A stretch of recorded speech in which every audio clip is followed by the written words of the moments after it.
Time Warner Audiobooks presents Rich Dad, Poor Dad, written by Robert Kiyosaki with Sharon L. Lecter, CPA, and read by Stephen Hoy, featuring an introduction by Robert Kiyosaki.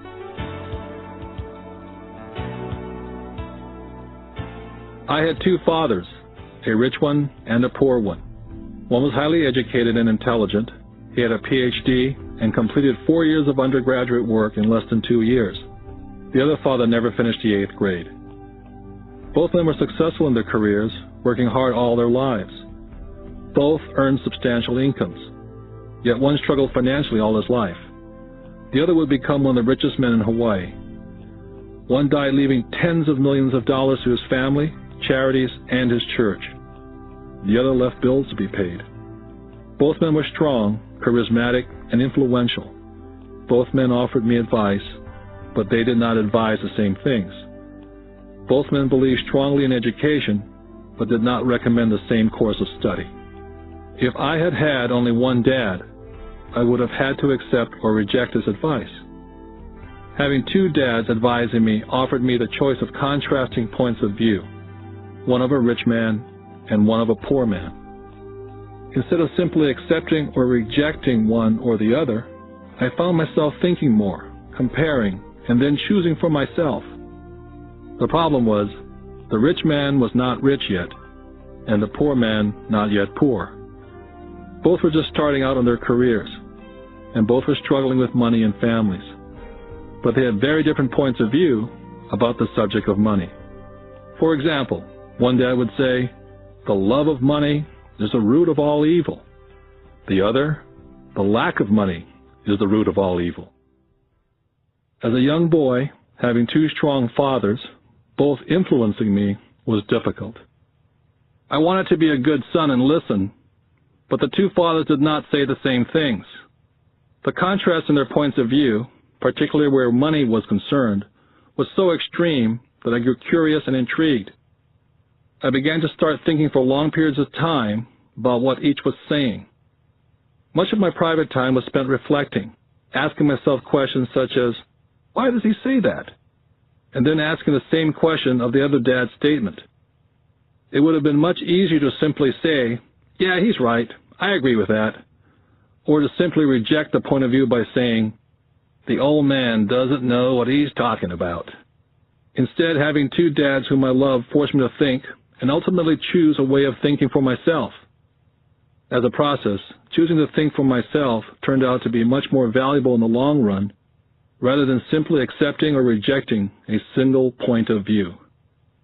One of the reasons the rich get richer, the poor get poorer, and the middle class struggles in debt is because the subject of money is taught at home, not in school.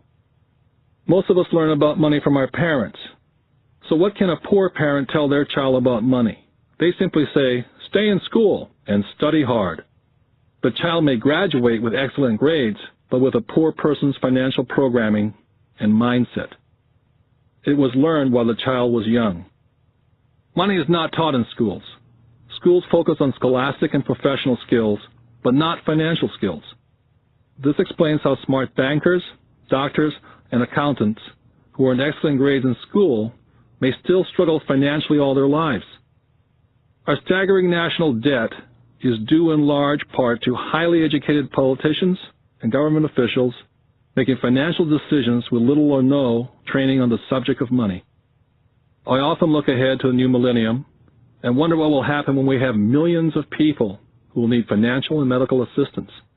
They will be dependent upon their families or the government for financial support. What will happen when Medicare and Social Security run out of money? How will a nation survive if teaching children about money continues to be left to parents, most of whom will be, or already are, poor? Because I had two influential fathers, I learned from both of them. I had to think about each dad's advice, and in doing so, I gained valuable insight into the power and effect of one's thoughts on one's life. For example, one dad had a habit of saying, "I can't afford it." The other dad forbade those words to be used. He insisted I say, "How can I afford it?" One is a statement, and the other is a question. One lets you off the hook, and the other forces you to think. My soon-to-be-rich dad would explain that by automatically saying the words, "I can't afford it," your brain stops working. By asking the question, "How can I afford it?" your brain is put to work. He did not mean buy everything you wanted. He was fanatical about exercising your mind, the most powerful computer in the world. My brain gets stronger every day because I exercise it. The stronger it gets, the more money I can make. He believed that automatically saying, "I can't afford it," was a sign of mental laziness.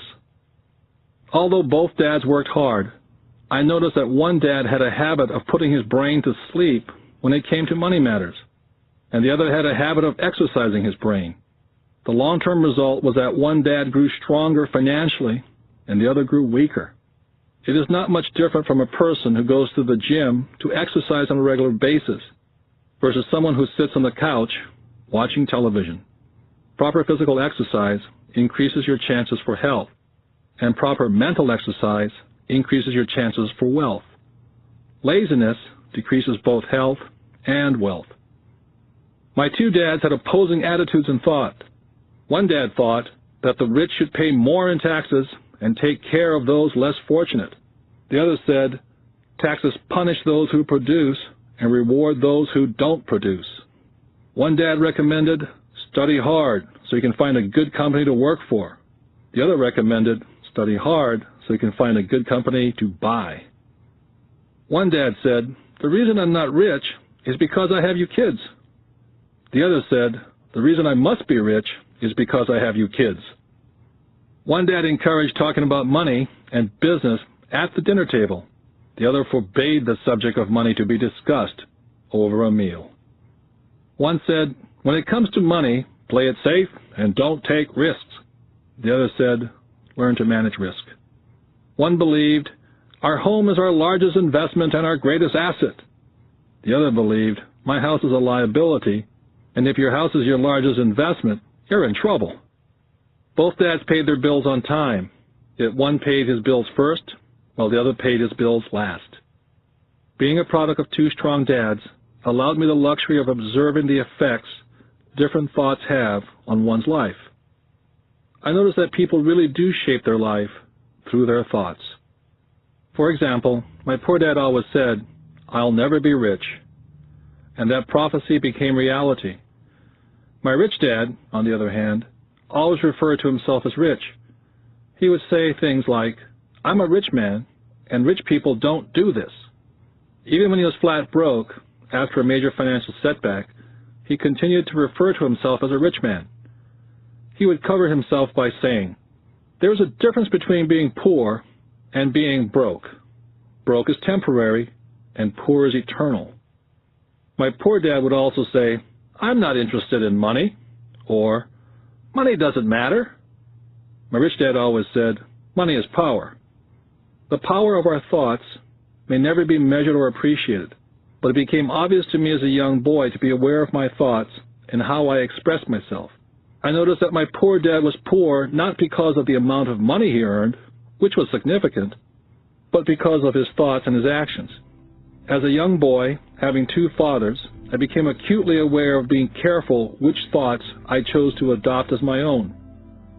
Whom should I listen to, my rich dad or my poor dad?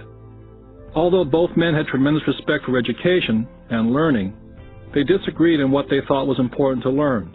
One wanted me to study hard, earn a degree, and get a good job to work for money. He wanted me to study to become a professional, an attorney, or an accountant, or to go to business school for my MBA. The other encouraged me to study to be rich, to understand how money works, and learn how to have it work for me. I don't work for money, were the words he would repeat over and over. Money works for me. At the age of 9, I decided to listen to and learn from my rich dad about money. In doing so, I chose not to listen to my poor dad, even though he was the one with all the college degrees. Once I made up my mind whom to listen to, my education about money began. My rich dad taught me over a period of 30 years, until I was age 39. He stopped once he realized that I knew and fully understood what he had been trying to drum into my often thick skull. Money is one form of power, but what is more powerful is financial education. Money comes and goes. But if you have the education about how money works, you gain power over it and can begin building wealth. The reason positive thinking alone does not work is because most people went to school and never learned how money works, so they spend their lives working for money. Because I was only 9 years old when I started, the lessons my rich dad taught me were simple. And when it was all said and done, there are only 6 main lessons repeated over 30 years. This book is about those 6 lessons, put as simply as possible as my rich dad put forth those lessons to me. The lessons are not meant to be answers, but guideposts. Guideposts that will assist you and your children to grow wealthier, no matter what happens in a world of increasing change and uncertainty. Dad, can you tell me how to get rich? My dad put down the evening paper. Why do you want to get rich, son? Because today Jimmy's mom drove up in their new Cadillac and they were going to their beach house for the weekend. He took 3 of his friends, but Mike and I weren't invited. They told us we weren't invited because we were poor kids. They did? My dad asked incredulously. Yeah, they did, I replied in a hurt tone. My dad silently shook his head, pushed his glasses up the bridge of his nose, and went back to reading his paper. I stood waiting for an answer. The year was 1956. I was 9 years old. By some twist of fate, I attended the same public school where the rich people sent their kids. We were primarily a sugar plantation town. The managers of the plantation and the other affluent people of the town, such as doctors, business owners, and bankers, sent their children to this school, grades 1 to 6. After grade 6, their children were generally sent off to private schools. Because my family lived on one side of the street, I went to this school. Had I lived on the other side of the street, I would have gone to a different school with kids from families more like mine. After grade 6, these kids and I would go on to the public intermediate and high school. There was no private school for them or for me. My dad finally put down the paper. Well, son, he began slowly, if you want to be rich, you have to learn to make money. How do I make money? I asked. Well, use your head, son, he said, smiling, which really meant, that's all I'm going to tell you, or, I don't know the answer, so don't embarrass me. The next morning, I told my best friend Mike what my dad had said. As best I could tell, Mike and I were the only poor kids in this school. Mike was like me in that he was in this school by a twist of fate. Someone had drawn a jog in a line for the school district, and we wound up in school with the rich kids. So what do we do to make money? Mike asked. I don't know, I said. But do you want to be my partner? He agreed. And so on that Saturday morning, Mike became my first business partner. We spent all morning coming up with ideas on how to make money. Finally, that afternoon, a bolt of lightning came through our heads. It was an idea that Mike had gotten from a science book he'd read. Excitedly, we shook hands, and the partnership now had a business. For the next several weeks, Mike and I ran around our neighborhood, knocking on doors and asking our neighbors if they'd save their toothpaste tubes for us. With puzzled looks, most adults consented with a smile. Some asked us what we were doing, to which we replied, "We can't tell you. It's a business secret." My mom grew distressed as the weeks wore on. We had selected a site next to her washing machine as the place we would stockpile our raw materials. In a brown cardboard box that one time held ketchup bottles, our little pile of used toothpaste tubes began to grow. One day my dad drove up to see 2 9-year-old boys in the driveway with a production line operating at full speed. Fine white powder everywhere. On a long table were small milk cartons from school, and our family's hibachi grill was glowing with red-hot coals at maximum heat.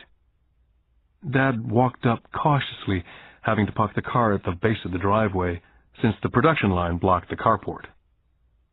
As he got closer, he saw a steel pot sitting on top of the coals, with the toothpaste tubes being melted down. In those days, toothpaste did not come in plastic tubes. The tubes were made of lead. So once the paint was burned off, the tubes were dropped in a small steel pot, melted until they became liquid, and with my mom's pot holders, we were pouring the lead through a small hole in the top of the milk cartons. The milk cartons were filled with plaster of Paris. The white powder everywhere was the plaster before we mixed it with water. The milk cartons were the outer containers for plaster of Paris molds. My dad watched as we carefully poured the molten lead through a small hole in the top of the plaster of Paris cube. "What are you boys doing?" he asked with a cautious smile. "We're doing what you told me to do. We're going to be rich," I said. "Yep," said Mike, grinning and nodding his head. "We're partners." "And what is in those plaster molds?" Dad asked. "Watch," I said. "This should be a good batch." With a small hammer, I tapped at the seal that divided the cube in half. Cautiously, I pulled up the top half of the plaster mold, and a lead nickel fell out. "Oh, my God," my dad said. "You're casting nickels out of lead." "That's right," Mike said. "We're making money." My dad smiled and shook his head. Along with a fire and a box of spent toothpaste tubes in front of him were two little boys covered with white dust and smiling from ear to ear. He asked us to put everything down and sit with him on the front step of our house. With a smile, he gently explained what the word counterfeiting meant. Our dreams were dashed. "You mean this is illegal?" asked Mike. "Yes, it is illegal," my dad said gently. "But you boys have shown great creativity and original thought. Keep going. I'm really proud of you." Disappointed, Mike and I sat in silence for about 20 minutes before we began cleaning up our mess. The business was over on opening day. Sweeping the powder up, I looked at Mike and said, "I guess Jimmy and his friends are right. We are poor." My father was just leaving as I said that. "Boys," he said, "you're only poor if you give up. The most important thing is that you did something. Most people only talk and dream of getting rich. You've done something. I'm very proud of the two of you. I will say it again. Keep going. Don't quit." Mike and I stood there in silence. They were nice words, but we still did not know what to do. "So how come you're not rich, Dad?" I asked. "Because I chose to be a school teacher. School teachers really don't think about being rich. We just like to teach. I wish I could help you, but I really don't know how to make money." Mike and I turned and continued our cleanup. "I know," said my dad. "If you boys want to learn how to be rich, don't ask me. Talk to your dad, Mike." "My dad?" asked Mike with a scrunched-up face. "Yeah, your dad," repeated my dad with a smile. "Your dad and I have the same banker, and he raves about your father. He's told me several times that your father is brilliant when it comes to making money. He seems to be building an empire, and I suspect in a few years he will be a very rich man." With that, Mike and I got excited again. With new vigor, we began cleaning up the mess caused by our now-defunct first business. As we were cleaning, we made plans on how and when to talk to Mike's dad. The problem was that Mike's dad worked long hours and often did not come home until late. His father owned warehouses, a construction company, a chain of stores, and 3 restaurants. It was the restaurants that kept him out late. Mike caught the bus home after we had finished cleaning up. He was going to talk to his dad when he got home that night and ask him if he would teach us how to become rich. Mike promised to call as soon as he talked to his dad, even if it was late. The phone rang at 8:30 p.m. Mike's dad had agreed to meet with Mike and me. At 7:30 Saturday morning, I caught the bus to the poor side of town. Michael and I met with his dad that morning at 8 o'clock. He was already busy and had been at work for more than an hour. His construction supervisor was just leaving in his pickup truck as I walked up to his simple, small, and tidy home. Mike met me at the door. "Dad's on the phone, and he said to wait on the back porch," Mike said as he opened the door. The old wooden floor creaked as I stepped across the threshold of this aging house. There was a cheap mat just inside the door. That mat was there to hide the years of wear from countless footsteps that the floor had supported. Although clean, it needed to be replaced. I felt claustrophobic as I entered the narrow living room, which was filled with old, musty, overstuffed furniture that today would be collector's items. Sitting on the couch were 2 women, a little older than my mom. Across from the women sat a man in workman's clothes. They smiled as Mike and I walked past them, heading for the kitchen, which led to the porch that overlooked the backyard. I smiled back shyly. "Who are those people?" I asked. Oh, they work for my dad. The older man runs his warehouses, and the women are the managers of the restaurants. And you saw the construction supervisor who's working on a road project about 50 miles from here. His other supervisor, who's building a tract of houses, had already left before you got here. Does this go on all the time, I asked. Not always, but quite often, said Mike, smiling as he pulled up a chair to sit down next to me. I asked him if he'd teach us to make money, Mike said. Oh? And what did he say to that? I asked with cautious curiosity. Well, he had a funny look on his face at first, and then he said he would make us an offer. Oh, I said, rocking my chair back against the wall. I sat there perched on two rear legs of the chair. Mike did the same thing. Suddenly, Mike's dad burst through the rickety screen door and onto the porch. Mike and I jumped to our feet, not out of respect, but because we were startled. Ready, boys? Mike's dad asked, as he pulled up a chair to sit down with us. We nodded our heads as we pulled our chairs away from the wall to sit in front of him. He was a big man, about 6 feet tall and 200 pounds. Mike says that you want to learn how to make money. Is that correct, Robert? I nodded my head quickly, but with a little intimidation. He had a lot of power behind his words and smile. Okay, here's my offer. I'll teach you, but I won't do it classroom style. You work for me, and I'll teach you. You don't work for me, I don't teach you. I can teach you faster if you work, and I'm wasting my time if you just want to sit and listen like you do in school. That's my offer. Take it or leave it. May I ask a question first, I asked. Nope, take it or leave it. I've got too much work to do to waste my time. If you can't make up your mind decisively, then you'll never learn to make money anyway. Take it, I said. Take it, said Mike. Good, said Mike's dad. Mrs. Martin will be by in 10 minutes. After I'm through with her, you ride with her to my superette, and you can begin working. I'll pay you 10 cents an hour, and you will work for 3 hours every Saturday. But I have a softball game today, I said. Mike's dad lowered his voice to a stern tone. Take it or leave it, he said. I'll take it, I replied, choosing to work and learn instead of playing softball. By 9 a.m. on a beautiful Saturday morning, Mike and I were working for Mrs. Martin. She was a kind and patient woman. She always said that Mike and I reminded her of her 2 sons who were grown and gone. Although kind, she believed in hard work, and she kept us working. She was a taskmaster.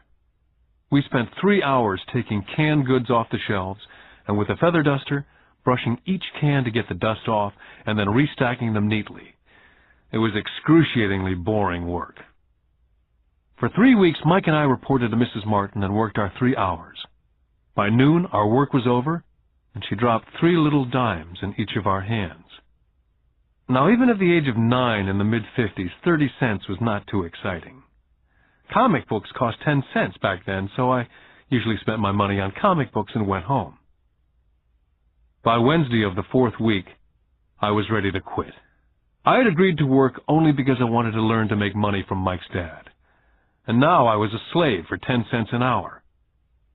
On top of that, I had not seen Mike's dad since that first Saturday. I'm quitting, I told Mike at lunchtime. The school lunch was miserable. School was boring, and now I didn't even have my Saturdays to look forward to. But it was the 30 cents that really got to me. Mike smiled. Dad said this would happen. He said to meet with him when you were ready to quit. What? I said indignantly. He's been waiting for me to get fed up? Sort of, Mike said. Dad's kind of different. He teaches differently from your dad. Your mom and dad lecture a lot. My dad is quiet and a man of few words. You just wait till this Saturday. I'll tell him you're ready. You mean I've been set up? No, not really, but maybe. Dad will explain on Saturday. I was ready to face him, and I was prepared. Even my real dad was angry with him. My real dad, the one I call the poor one, thought that my rich dad was violating child labor laws and should be investigated. My educated dad told me to demand what I deserve, at least 25 cents an hour. My poor dad told me that if I didn't get a raise, I was to quit immediately. At 8 o'clock Saturday morning, I was going through the same rickety door of Mike's house. Take a seat and wait in line, Mike's dad said as I entered. He turned and disappeared into his little office next to a bedroom. I looked around the room and didn't see Mike anywhere. Feeling awkward, I cautiously sat down next to the same two women who were there 4 weeks earlier. They smiled and slid across the couch to make room for me. 45 minutes went by, and I was steaming. The two women had met with him and left 30 minutes earlier. An older gentleman was in there for 20 minutes and was also gone. The house was empty, and I sat out in his musty, dark living room on a beautiful, sunny Hawaiian day, waiting to talk to a cheapskate who exploited children. I could hear him rustling around in the office, talking on the phone and ignoring me. I was now ready to walk out, but for some reason I stayed. Finally, 15 minutes later, at exactly 9 o'clock, Rich Dad walked out of his office, said nothing, and signaled with his hand for me to enter his dingy office. "I understand you want a raise or you're going to quit," Rich Dad said as he swiveled in his office chair. "Well, you're not keeping your end of the bargain," I blurted out, nearly in tears. It was really frightening for a 9-year-old boy to confront a grown-up. "You said that you'd teach me if I worked for you." "Well, I've worked for you. I've worked hard. I've given up my baseball games to work for you, and you don't keep your word. You haven't taught me anything. You're a crook like everyone in town thinks you are. You're greedy. You want all the money and don't take care of your employees. You make me wait and don't show me any respect. I'm only a little boy, and I deserve to be treated better." Rich Dad rocked back in his swivel chair, hands up to his chin, somewhat staring at me. "Not bad," he said. "In less than a month you sound like most of my employees." "What?" I asked. Not understanding what he was saying, I continued with my grievance. "I thought you were going to keep up your end of the bargain and teach me. Instead, you want to torture me. That's cruel. That's really cruel." "I am teaching you," Rich Dad said quietly. "What have you taught me?" "Nothing," I said angrily. "You haven't even talked to me once since I agreed to work for peanuts. 10 cents an hour, huh? I should notify the government about you. We have child labor laws, you know. My dad works for the government, you know." "Wow," said Rich Dad. "Now you sound like most of the people who used to work for me. People I've either fired or they've quit." "So what do you have to say?" I demanded, feeling pretty brave for a little kid. "How do you know that I've not taught you anything?" asked Rich Dad calmly. "Well, you've never talked to me. I've worked for 3 weeks, and you've not taught me anything," I said with a pout. "Does teaching mean talking or a lecture?" Rich Dad asked. "Well, yes," I replied. "That's how they teach you in school," he said, smiling. "But that is not how life teaches you. And I would say that life is the best teacher of all. Most of the time, life does not talk to you, just sort of pushes you around. Each push is life saying, 'Wake up. There's something I want you to learn.'"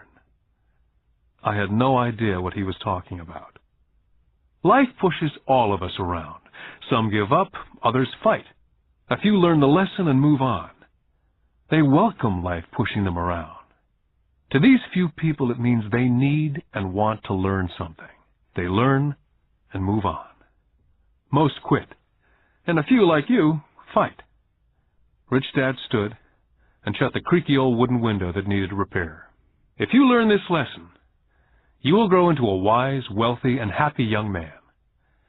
If you don't, you will spend your life blaming a job, low pay, or your boss for your problems. You'll live life hoping for that big break that'll solve all your money problems." Rich Dad looked over to me to see if I was still listening. His eyes met mine. We stared at each other, streams of communication going between us through our eyes.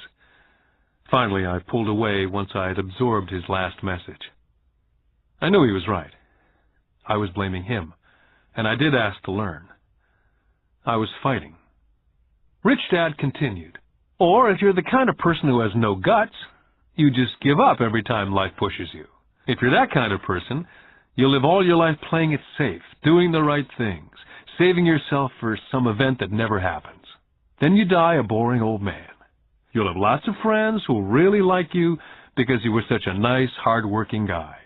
You spent a life playing it safe, doing the right things. But the truth is, you let life push you into submission. Deep down, you were terrified of taking risks. You really wanted to win, but the fear of losing was greater than the excitement of winning.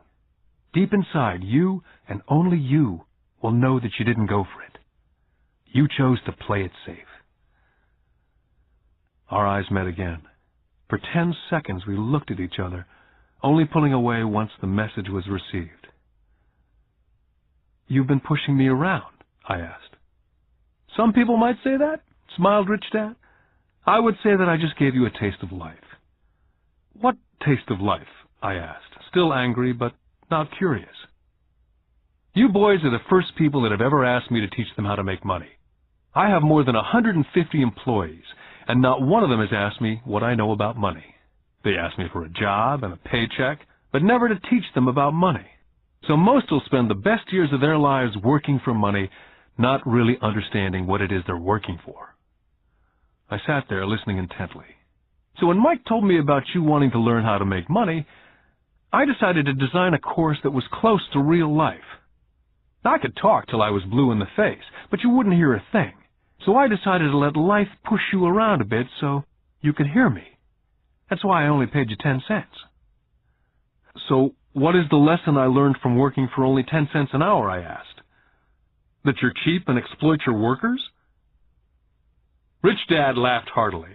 "You'd best change your point of view. Stop blaming me, thinking I'm the problem. If you think I'm the problem, then you have to change me.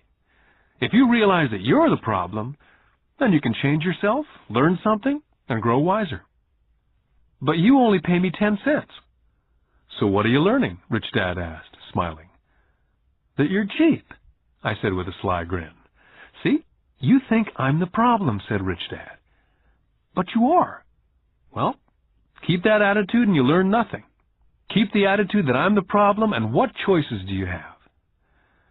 "Well, if you don't pay me more or show me more respect and teach me, I'll quit." "Well put," Rich Dad said. And that's exactly what most people do. They quit and go looking for another job, better opportunity, and higher pay, actually thinking that a new job or more pay will solve the problem. In most cases, it won't. "So what will solve the problem?" I asked. "Just take this measly 10 cents an hour and smile?" Rich Dad smiled. "That's what the other people do. Just accept a paycheck, knowing that they and their family will struggle financially. But that's all they do. Waiting for a raise, thinking that more money will solve the problem. Most just accept it, and some take a second job working harder, but again accepting a small paycheck." I sat staring at the floor, beginning to understand the lesson Rich Dad was presenting. I could sense it was a taste of life. Finally, I looked up and repeated the question. "So what will solve the problem?" "This," he said, tapping me gently on the head. "This stuff between your ears." It was at that moment that Rich Dad shared the pivotal point of view that separated him from his employees and my poor dad, and led him to eventually become one of the richest men in Hawaii, while my highly educated but poor dad struggled financially all his life.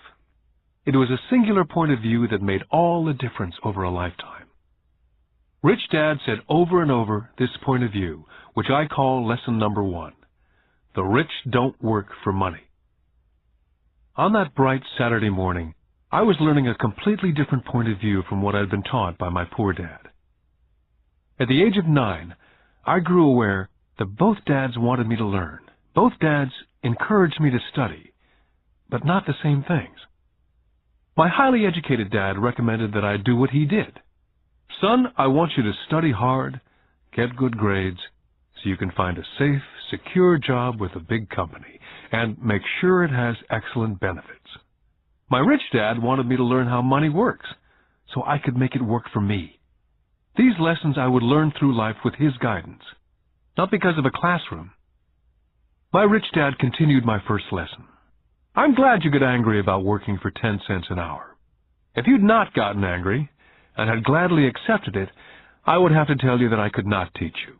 You see, true learning takes energy, passion, a burning desire. Anger is a big part of that formula, for passion is anger and love combined. When it comes to money, most people want to play it safe and feel secure, so passion does not direct them, fear does." "So is that why they'll take a job with low pay?" I asked. "Yes," said Rich Dad. "Some people say I exploit people because they don't pay as much as the sugar plantation or the government. I say people exploit themselves. It's their fear, not mine. But don't you feel you should pay them more? I asked. I don't have to. And besides, more money will not solve the problem. Just look at your dad. He makes a lot of money and he still can't pay his bills. Most people, given more money, only get into more debt. So that's why the 10 cents an hour, I said, smiling. It's a part of the lesson. That's right, smiled Rich Dad. You see, your dad went to school and got an excellent education so he could get a high-paying job, which he did. But he still has money problems because he never learned anything about money at school. On top of that, he believes in working for money. And you don't, I asked? No, not really, said Rich Dad. If you want to learn to work for money, then stay in school. That's a great place to learn to do that. But if you want to learn how to have money work for you, then I will teach you that. But only if you want to learn. Wouldn't everyone want to learn that, I asked? No, said Rich Dad, simply because it's easier to learn to work for money, especially if fear is your primary emotion when the subject of money is discussed. I don't understand, I said with a frown. Oh, don't worry about that for now. Just know that it's fear that keeps most people working at a job. The fear of not paying their bills, the fear of being fired, the fear of not having enough money, the fear of starting over. That's the price of studying to learn a profession or trade and then working for money. Most people become a slave to money and then get angry at their boss. Learning to have money work for you is a completely different course of study, I asked. Absolutely, Rich Dad answered. Absolutely. We sat in silence. My friends would have been just starting their Little League baseball game. But for some reason I was now thankful I decided to work for 10 cents an hour. I sensed that I was about to learn something my friends would not learn in school. Ready to learn? Asked Rich Dad. Absolutely, I said with a grin. I've kept my promise. I've been teaching you from afar, my Rich Dad said. At 9 years old, you've gotten a taste of what it feels like to work for money.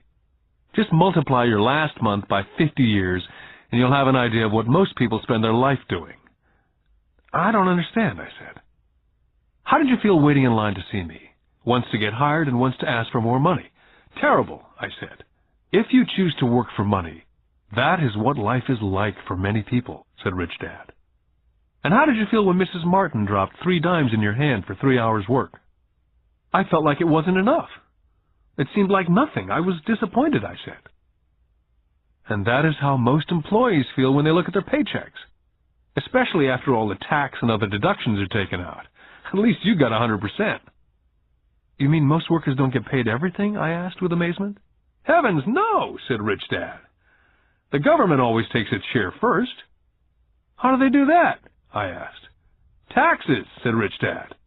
You're taxed when you earn, you're taxed when you spend, you're taxed when you save, you're taxed when you die. Why do people let the government do that to them? The rich don't, said Rich Dad with a smile. The poor and the middle class do. I'll bet you that I earn more than your dad, yet he pays more in taxes. How can that be? I asked. As a 9-year-old boy, that made no sense to me. Why would someone let the government do that to them? Rich Dad sat there in silence. I guess he wanted me to listen instead of jabber away at the mouth. Finally, I calmed down. I did not like what I had heard. I knew my dad complained constantly about paying so much in taxes, but really did nothing about it. Was that life pushing him around? Rich Dad rocked slowly and silently in his chair, just looking at me. Ready to learn? He asked. I nodded my head slowly. Learning how to have money work for you is a lifetime study. Most people go to college for 4 years and their education ends. I already know that my study of money will continue over a lifetime simply because the more I find out, the more I find out I need to know. Most people never study the subject. They go to work, get their paycheck, balance their checkbooks, and that's it. On top of that, they wonder why they have money problems. Then they think that more money will solve the problem. Few realize that it's their lack of financial education that is the problem. So, my dad has tax problems because he doesn't understand money? I asked, confused. Look, said Rich Dad, taxes are just one small section on learning how to have money work for you. Today, I just wanted to find out if you still have the passion to learn about money. Most people don't. They want to go to school, learn a profession, have fun at their work, and earn lots of money. One day they wake up with big money problems, and then they can't stop working. That's the price of only knowing how to work for money, instead of studying how to have money work for you. So, do you still have the passion to learn? Asked Rich Dad. I nodded my head. Good, said Rich Dad. Now get back to work. This time I will pay you nothing. What? I asked in amazement. You heard me. Nothing. You'll work the same 3 hours every Saturday, but this time you will not be paid 10 cents an hour. You said you wanted to learn to not work for money, so I'm not going to pay you anything. I couldn't believe what I was hearing. I've already had this conversation with Mike. He's already working, dusting, and stacking canned goods for free. You better hurry up and get back there. I stood there, still not believing what a raw deal I'd been handed. Here I came to ask for a raise, and now I was being told to keep working for nothing. Rich Dad tapped me on the head and said, "Use this. Now get out of here." I didn't tell my poor dad I wasn't being paid. He would not have understood, and I did not want to try to explain something that I did not yet understand myself. For 3 more weeks, Mike and I worked for 3 hours every Saturday for nothing. The work didn't bother me, and the routine got easier. It was the missed baseball games and not being able to afford to buy a few comic books that got to me. Rich Dad stopped by at noon on the 3rd week. We heard his truck pull up in the parking lot and sputter when the engine was turned off. He entered the store and greeted Mrs. Martin with a hug. After finding out how things were going in the store, he reached into the ice cream freezer, pulled out 2 bars, paid for them, and signaled to Mike and me, "Let's go for a walk, boys." We crossed the street, dodging a few cars, and walked across a large grassy field where a few adults were playing softball. Sitting down at a remote picnic table, he handed Mike and me the ice cream bars. "How's it going, boys?" "Okay," Mike said. I nodded in agreement. "Learn anything yet?" Rich Dad asked. Mike and I looked at each other, shrugged our shoulders, and shook our heads in unison. "Well, you boys had better start thinking. You're staring at one of life's biggest lessons. If you learn the lesson, you'll enjoy a life of great freedom and security. If you don't learn the lesson, you'll wind up like Mrs. Martin and most of the people playing softball in this park. They work very hard for a little money, clinging to the illusion of job security, looking forward to a 3-week vacation each year and a skimpy pension after 45 years of work. Now, if that excites you, I'll give you a raise to 25 cents an hour." "But these are good, hard-working people. Are you making fun of them?" I demanded. A smile came over Rich Dad's face. "Mrs. Martin's like a mother to me, and I would never be that cruel. I may sound cruel because I'm doing my best to point something out to the 2 of you. I want to expand your point of view so you can see something most people never have the benefit of seeing because their vision is too narrow. Most people never see the trap they're in." Mike and I sat there uncertain of his message. He sounded cruel, yet we could sense he was desperately wanting us to know something. With a smile, Rich Dad said, "Doesn't that 25 cents an hour sound good? Doesn't that make your heart beat a little faster?" I shook my head no, but it really did. 25 cents an hour would be big bucks to me. "Okay, I'll pay you $1 an hour," Rich Dad said with a sly grin. Now my heart was beginning to race. My brain was screaming, "Take it, take it." I could not believe what I was hearing. Still, I said nothing. "Okay, $2 an hour." My little 9-year-old brain and heart nearly exploded. After all, it was 1956, and being paid $2 an hour would have made me the richest kid in the world. I couldn't imagine earning that kind of money. I wanted to say yes, but somehow my mouth stayed silent. Maybe my brain had overheated and blown a fuse, but deep down I badly wanted that $2 an hour. The ice cream had melted and was running down my hand. Rich Dad was looking at 2 boys staring back at him, eyes wide open and brains empty. He knew that he was testing us, and he knew there was part of our emotions that wanted to take the deal. "Okay," he said, $5 an hour. Suddenly there was a silence from inside me. Something had changed.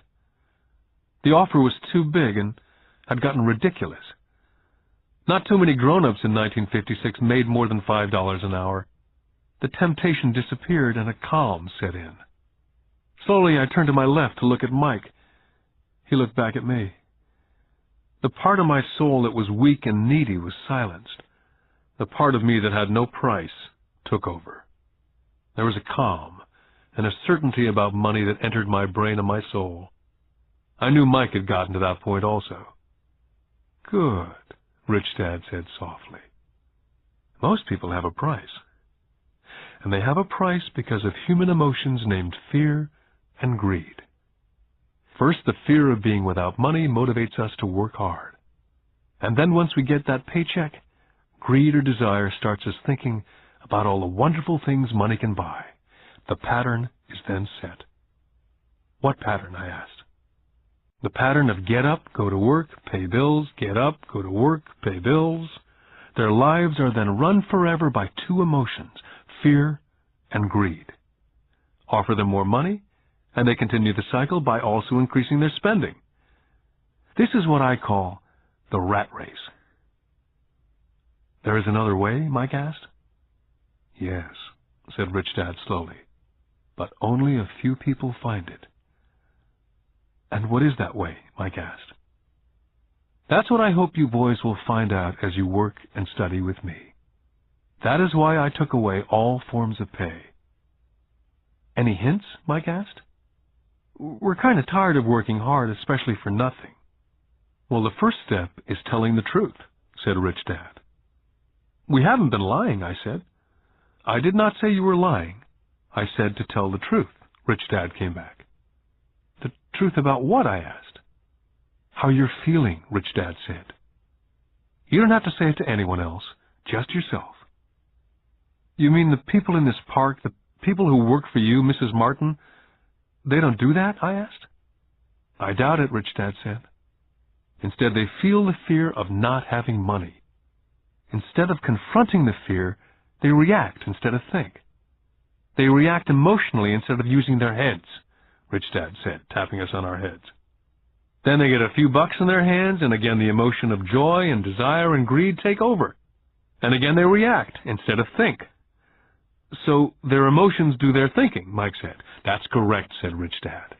"Money is running their lives, and they refuse to tell the truth about that. Money is in control of their emotions, and hence their souls." Rich Dad sat quietly, letting his words sink in. Realizing we had absorbed as much as possible of what he was talking about, Rich Dad said, "I want you boys to avoid that trap. That is really what I want to teach you. Not just to be rich, because being rich does not solve the problem." "It doesn't?" I asked, surprised. "No, it doesn't. Let me finish with the other emotion, which is desire. Some call it greed, but I prefer desire. It's perfectly normal to desire something better, prettier, more fun or exciting. So people also work for money because of desire. They desire money for the joy they think it can buy.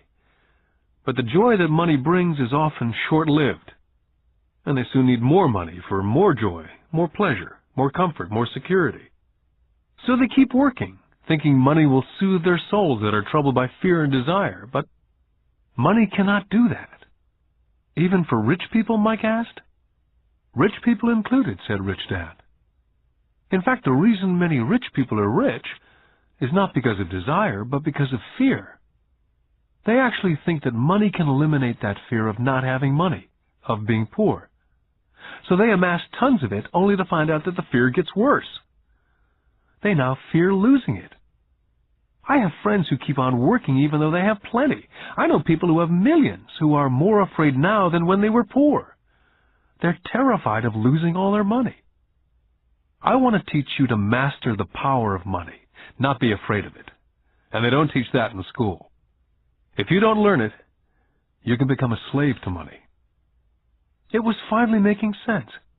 He did want us to widen our views, to see what Mrs. Martin could not see, his employees could not see, or my dad for that matter. He used examples that sounded cruel at the time, but I've never forgotten them. My vision widened that day, and I could begin to see the trap that lay ahead for most people. You see, we're all employees, ultimately. We just work at different levels, said Rich Dad. I just want you boys to have a chance to avoid the trap. The trap caused by those two emotions, fear and desire. Use them in your favor, not against you. That's what I want to teach you. I'm not interested in just teaching you to make a pile of money. That won't handle the fear or desire. If you don't first handle fear and desire and you get rich, you'll only be a high-paid slave. So how do we avoid the trap, I asked. The main cause of poverty or financial struggle is fear and ignorance, not the economy or the government or the rich. It's self-inflicted fear and ignorance that keeps people trapped. So you boys go to school and get your college degrees. I'll teach you how to stay out of the trap. The pieces of the puzzle were appearing. My highly educated dad had a great education and a great career, but school never told him how to handle money or his fears. It became clear that I could learn different and important things from two fathers. So you've been talking about the fear of not having money. How does the desire of money affect our thinking? Mike asked. How did you feel when I tempted you with a pay raise? Did you notice your desires rising? We nodded our heads. By not giving into your emotions, you were able to delay your reactions and think. That's most important. We will always have emotions of fear and greed. From here on in, it's most important for you to use those emotions to your advantage and for the long term, and not simply let your emotions run you by controlling your thinking. Most people use fear and greed against themselves. That's the start of ignorance. Most people live their lives chasing paychecks, pay raises, and job security because of the emotions of desire and fear, not really questioning where those emotion-driven thoughts are leading them. It's just like the picture of a donkey dragging a cart with its owner dangling a carrot just in front of the donkey's nose. The donkey's owner may be going where he wants to go, but the donkey is chasing an illusion. Tomorrow there will only be another carrot for the donkey. You mean the moment I began to picture a new baseball glove, candy or toys that's like a carrot to a donkey, Mike asked? Yeah.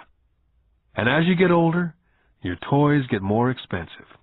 New car, boat, and a big house to impress your friends, said Rich Dad with a smile.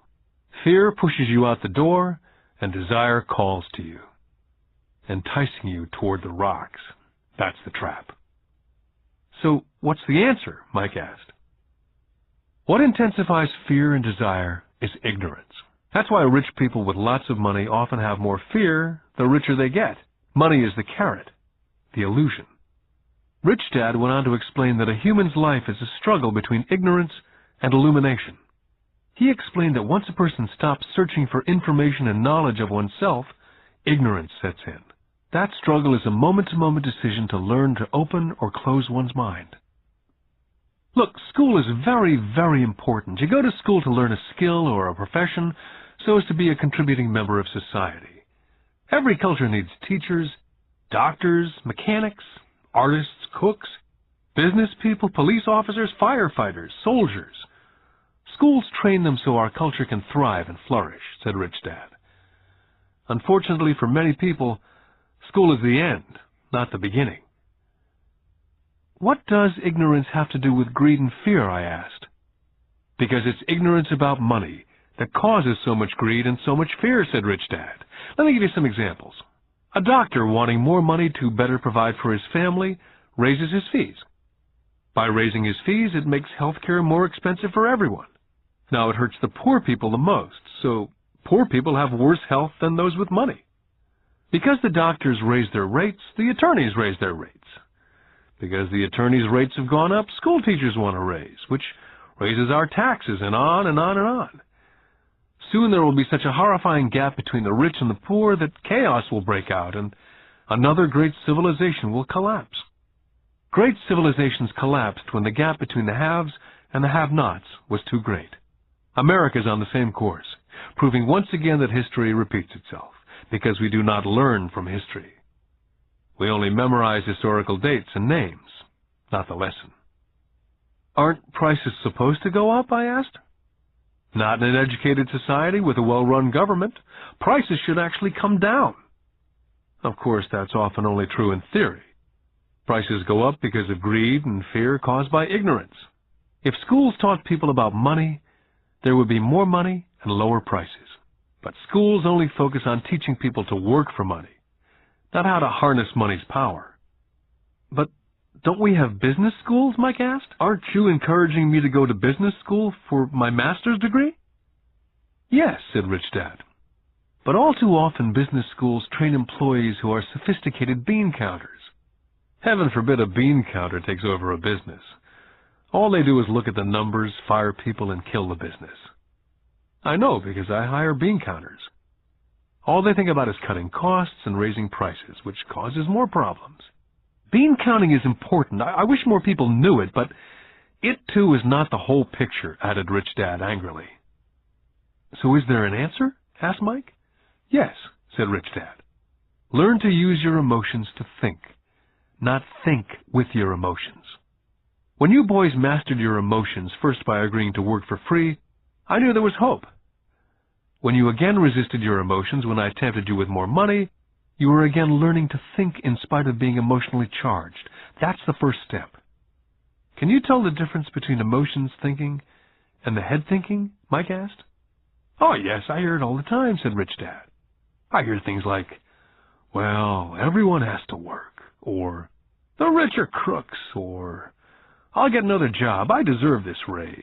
You can't push me around, or I like this job because it's secure. Instead of, is there something I'm missing here? Which breaks the emotional thought and gives you time to think clearly. I must admit it was a great lesson to be getting, to know when someone was speaking out of emotions or out of clear thought.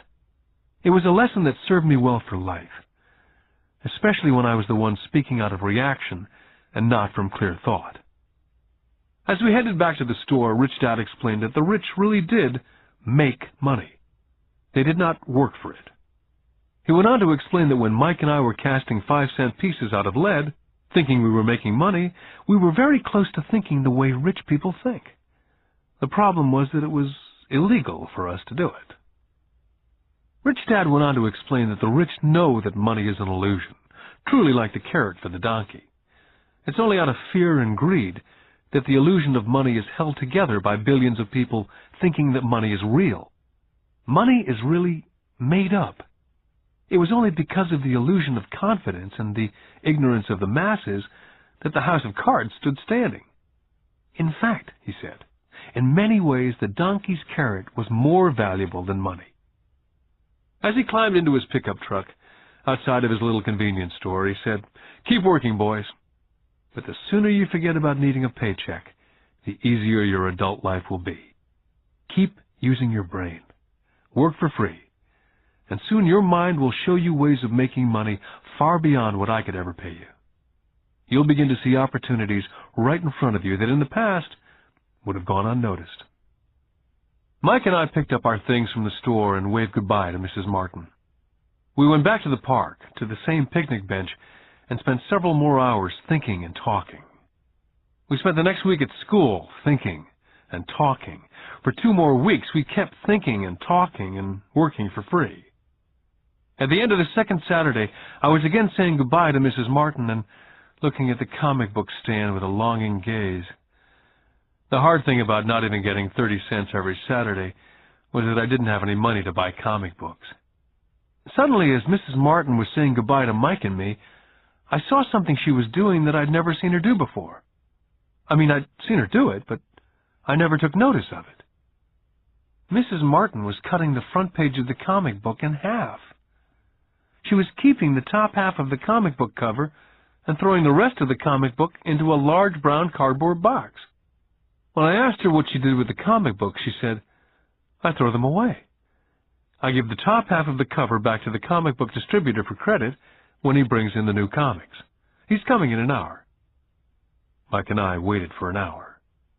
Soon the distributor arrived, and I asked him if we could have the comic books, to which he replied, "You can have them if you work for this store and do not resell them." Our partnership was revived. Mike's mom had a spare room in the basement that no one used. We cleaned it out and began piling hundreds of comic books in that room. Soon our comic book library was open to the public. We hired Mike's younger sister, who loved to study, to be head librarian. She charged each child 10 cents admission to the library, which was open from 2:30 to 4:30 p.m. every day after school. The customers, the children of the neighborhood, could read as many comics as they could in 2 hours. It was a bargain for them, since a comic cost 10 cents each, and they could read 5 or 6 in 2 hours. Mike's sister would check the kids as they left to make sure they weren't borrowing any comic books. She also kept the books, logging in how many kids showed up each day, who they were, and any comments they might have.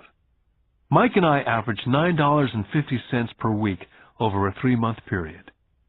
We paid his sister $1 a week and allowed her to read the comics for free, which she rarely did since she was always studying. Mike and I kept our agreement by working in the store every Saturday and collecting all the comic books from the different stores. We kept our agreement to the distributor by not selling any comic books. We burned them once they got too tattered. We tried opening a branch office, but we could never quite find someone as dedicated as Mike's sister we could trust. At an early age, we found out how hard it was to find good staff. 3 months after the library first opened, a fight broke out in the room. Some bullies from another neighborhood pushed their way in and started it. Mike's dad suggested we shut down the business. So our comic book business was shut down, and we stopped working on Saturdays at the convenience store. Anyway, Rich Dad was excited because he had new things he wanted to teach us. He was happy because we'd learned our first lesson so well.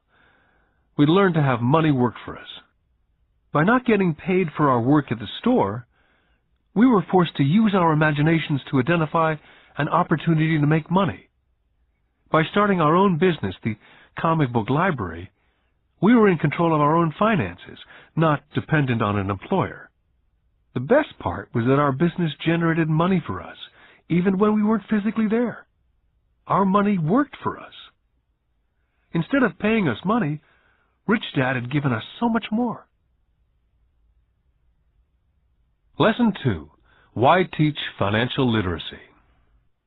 In 1990, my best friend Mike took over his father's empire and is in fact doing a better job than his dad did. We see each other once or twice a year on the golf course. He and his wife are wealthier than you could imagine. Rich Dad's empire is in great hands, and Mike is now grooming his son to take his place, as his dad groomed us. In 1994, I retired at the age of 47, and my wife Kim was 37. Retirement does not mean not working. To my wife and me, it means that, barring unforeseen cataclysmic changes, we can work or not work, and our wealth grows automatically, staying way ahead of inflation. I guess it means freedom. The assets are large enough to grow by themselves. It's like planting a tree. You water it for years, and then one day it doesn't need you anymore. Its roots have gone down deep enough. Then the tree provides shade for your enjoyment. Mike chose to run the empire, and I chose to retire. Whenever I speak to groups of people, they often ask what I would recommend, or what could they do? How do they get started? Is there a good book I'd recommend? What is the secret to success? I simply say to them what my rich dad said back to me when I was a little kid. If you want to be rich, you need to be financially literate. That idea was drummed into my head every time we were together. As I said, my educated dad stressed the importance of reading books, while my rich dad stressed the need to master financial literacy. If you're going to build the Empire State Building, the first thing you need to do is dig a deep hole and pour a strong foundation. If you're going to build a home in the suburbs, all you need to do is pour a 6-inch slab of concrete. Most people, in their drive to get rich, are trying to build an Empire State Building on a 6-inch slab. Our school system, having been created in the agrarian age, believes in homes with no foundation dirt floors are still the rage. So kids graduate from school with virtually no financial foundation.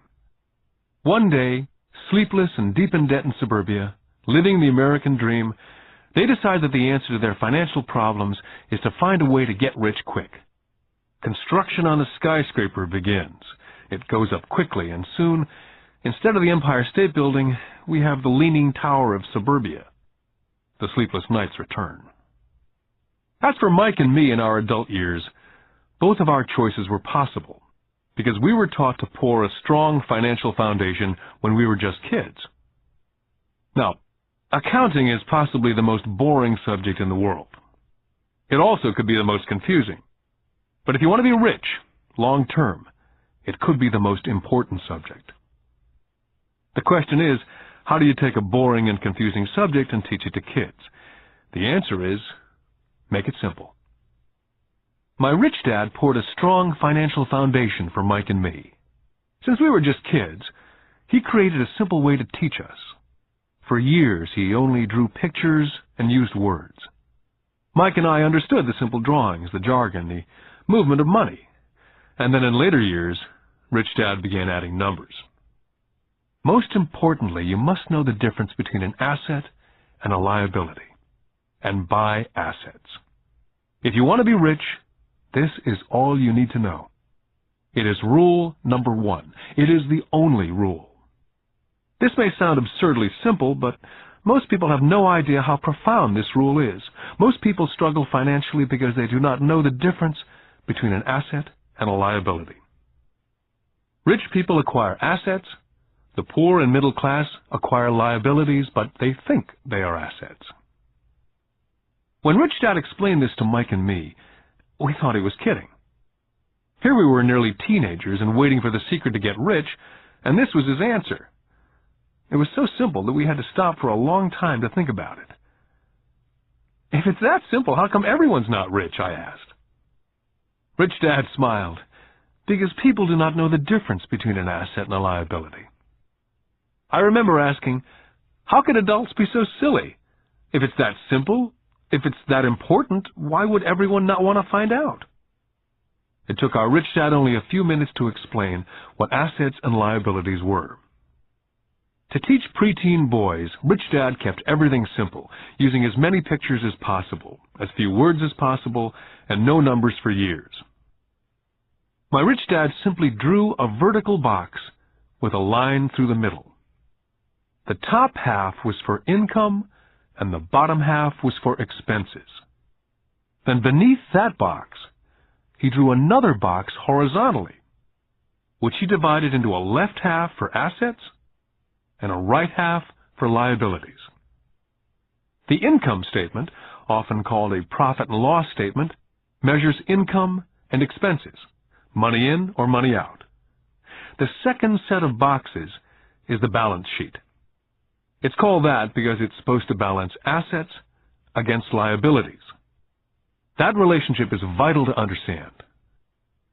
The primary cause of financial struggle is simply not knowing the difference between an asset and a liability. The cause of the confusion is found in the definition of the two words. If you want a lesson in confusion, simply look up the words asset and liability in the dictionary.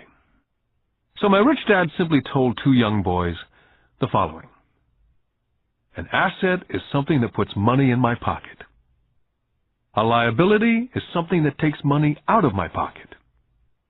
This is really all you need to know. If you want to be rich, simply spend your life buying assets. If you want to be poor or middle class, spend your life buying liabilities. It's not knowing the difference that causes most of the financial struggle in the real world. My Rich Dad then drew 3 arrows on his diagram. He explained, the arrow represents the flow of cash, or cash flow. In 80% of most families, the financial story is a story of working hard in an effort to get ahead. It's not because they don't make money, but because they spend their lives buying liabilities instead of assets. The first arrow showed the cash flow pattern of a poor person or a young person still at home. The arrow goes into the income box from a job or salary.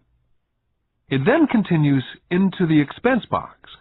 Expenses include taxes, rent, and everyday living expenses. It flows out the expense box and is gone. The second arrow Rich Dad drew represented the cash flow pattern of a middle-class person. The arrow flows from a job into the income box. It then flows into the liabilities box. Most middle-class people acquire many liabilities, such as a mortgage, a car loan, and credit card debt. From the liabilities box, it flows to the expense box, where the monthly payments are made for the liabilities as well as taxes and living expenses. From there, it flows out the expense box and is gone. The third arrow is the pattern of a wealthy person. This arrow simply flows from the asset box into the income box. The cash flow is not generated by a job or salary, but by assets. Remember, assets are things that put money in your pocket. Additionally, the rich have few expenses and liabilities, or if they do, those liabilities are more than covered by their assets.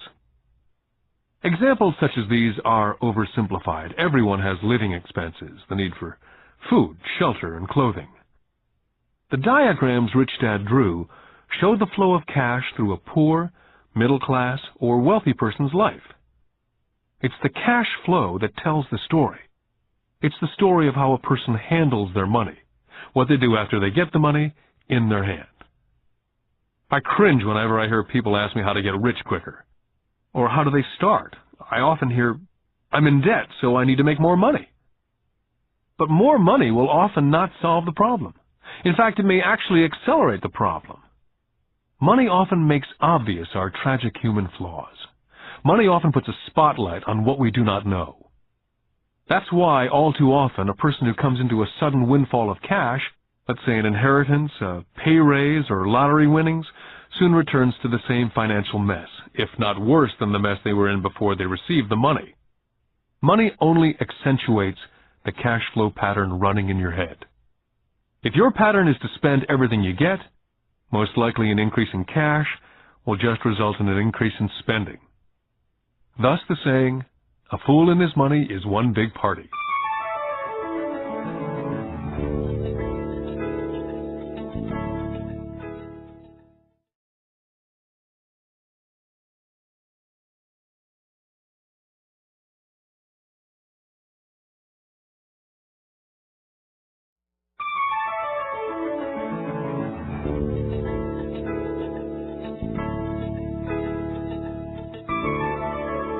Because students leave school without financial skills, millions of educated people pursue their profession successfully, but later find themselves struggling financially. They work harder but don't get ahead. What's missing from their education is not how to make money, but how to spend money. What to do after you make it. It's called financial aptitude. What to do with the money once you make it, how to keep people from taking it from you, how long you keep it, and how hard that money works for you. Most people cannot tell why they struggle financially because they don't understand cash flow. A person can be highly educated, professionally successful, and financially illiterate. These people often work harder than they need to because they learned how to work hard, but not how to have their money work for them.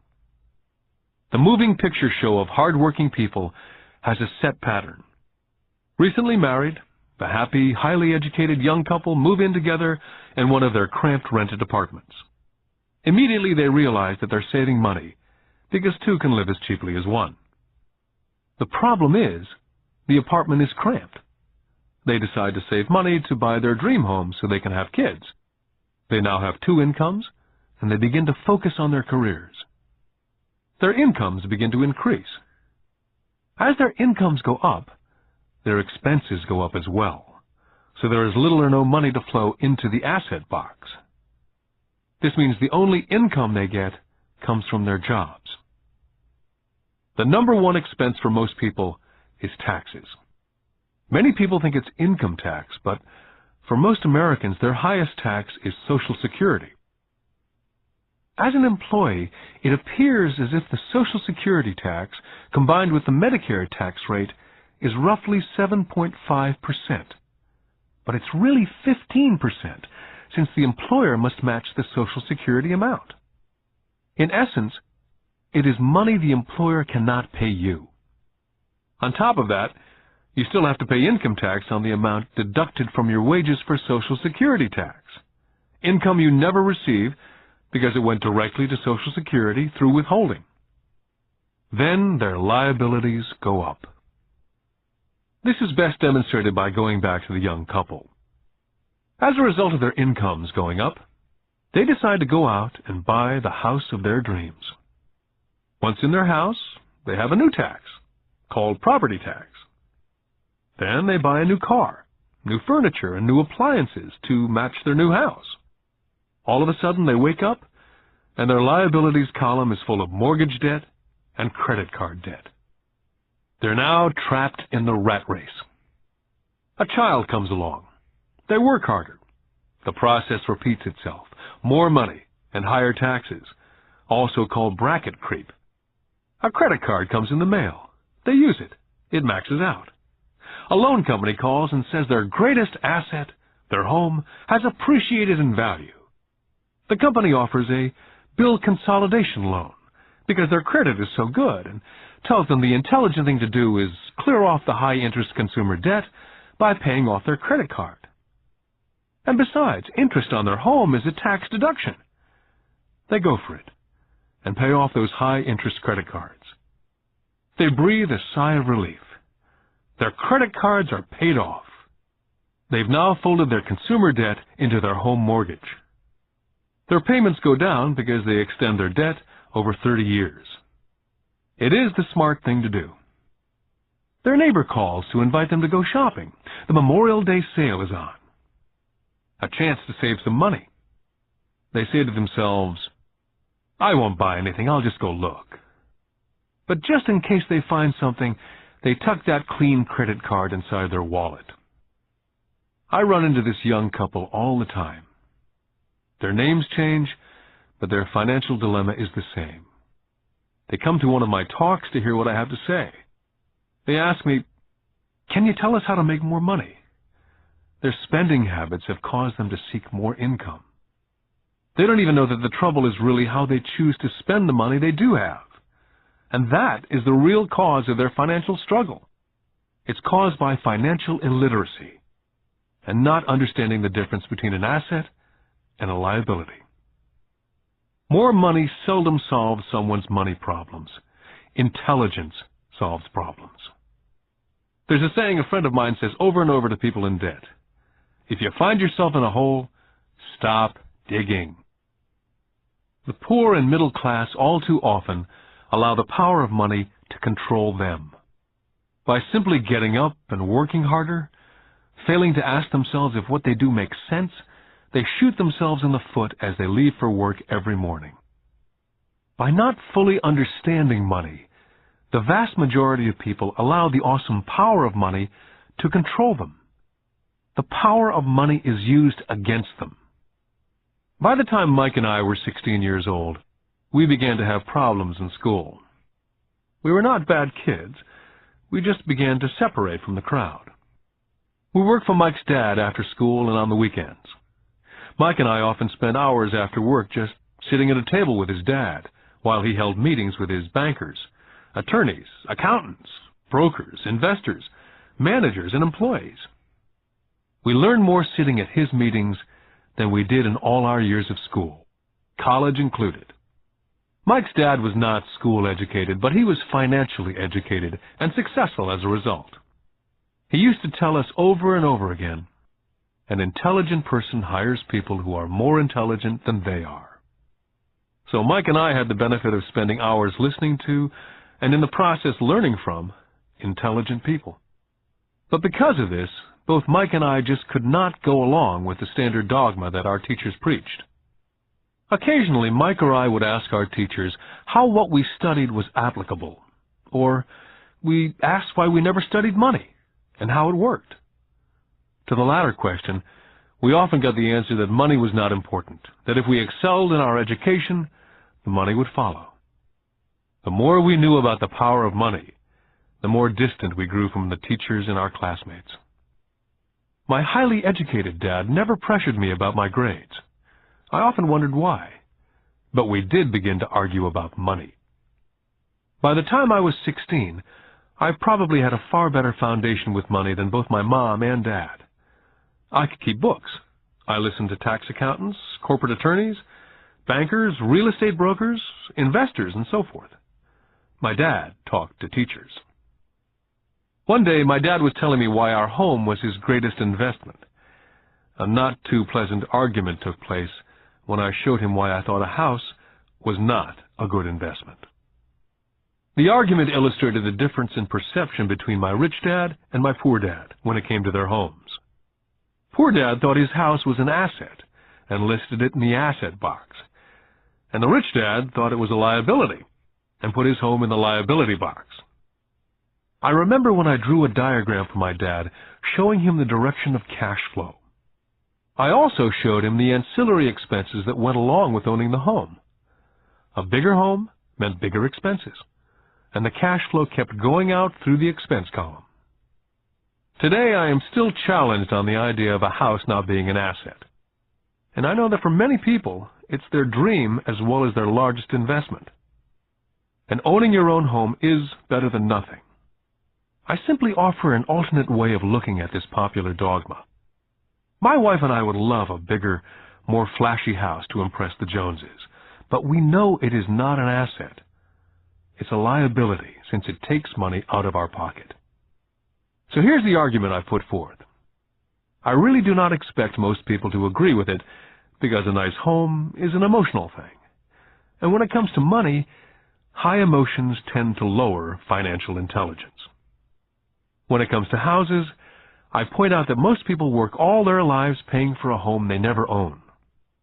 In other words, most people buy a new house every so many years, each time incurring a new 30-year loan to pay off the previous one. Even though people receive a tax deduction for interest on mortgage payments, they pay for all their other expenses with after-tax dollars, even after they pay off their mortgage. Then there are property taxes. My wife's parents were shocked when the property taxes on their home went to $1,000 a month. This was after they'd retired, so the increase put a strain on their retirement budget, and they felt forced to move. Also, houses do not always go up in value. I still had friends who owe $1 million for a home that will today sell for only $700,000. Finally, the greatest losses of all are those from missed opportunities. If all your money is tied up in your house, you may be forced to work harder because your money continues blowing out of the expense column instead of adding to the asset column. The classic middle-class cash flow pattern. If a young couple would put more money into their asset column early on, their later years would get easier, especially as they prepared to send their children to college. Their assets would have grown and would be available to help cover expenses. All too often, a house only serves as a vehicle for incurring a home equity loan to pay for mounting expenses. In summary, the end result in making a decision to own a house that is too expensive in lieu of starting an investment portfolio early on impacts an individual in at least the following 3 ways. Number 1, loss of time, during which other assets could have grown in value. Number 2, loss of additional capital, which could have been invested instead of paying for high maintenance expenses related directly to the home. Number 3, loss of education. Too often people count their house, savings, and retirement plan as all they have in their asset column. Because they have no money to invest, they simply do not invest. This costs them investment experience. Most never become what the investment world calls a sophisticated investor. And the best investments are usually first sold to sophisticated investors, who then turn around and sell them to the people playing it safe. My educated dad's personal financial statement best demonstrates the life of someone in the rat race. His expenses seem to always keep up with his income, never allowing him to invest in assets. As a result, his liabilities, such as his mortgage and credit card debts, are larger than his assets. My rich dad's personal financial statement, on the other hand, reflects the results of a life dedicated to investing and minimizing liabilities.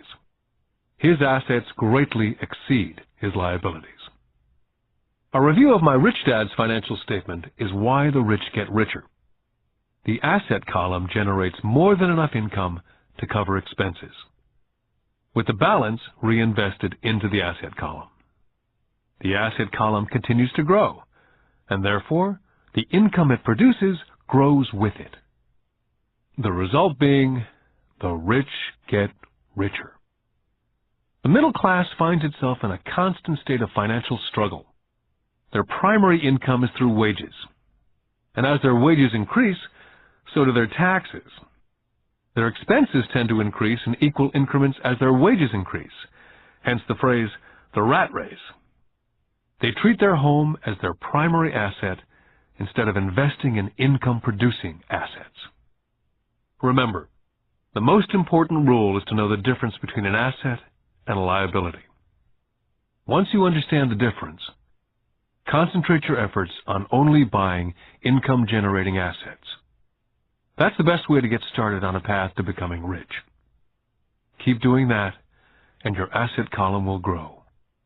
Focus on keeping liabilities and expenses down.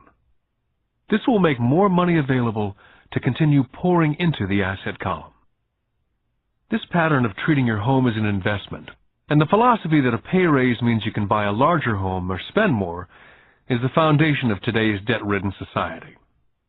This process of increased spending throws families into greater debt and into more financial uncertainty, even though they may be advancing in their jobs and receiving pay raises on a regular basis. This is high-risk living caused by weak financial education.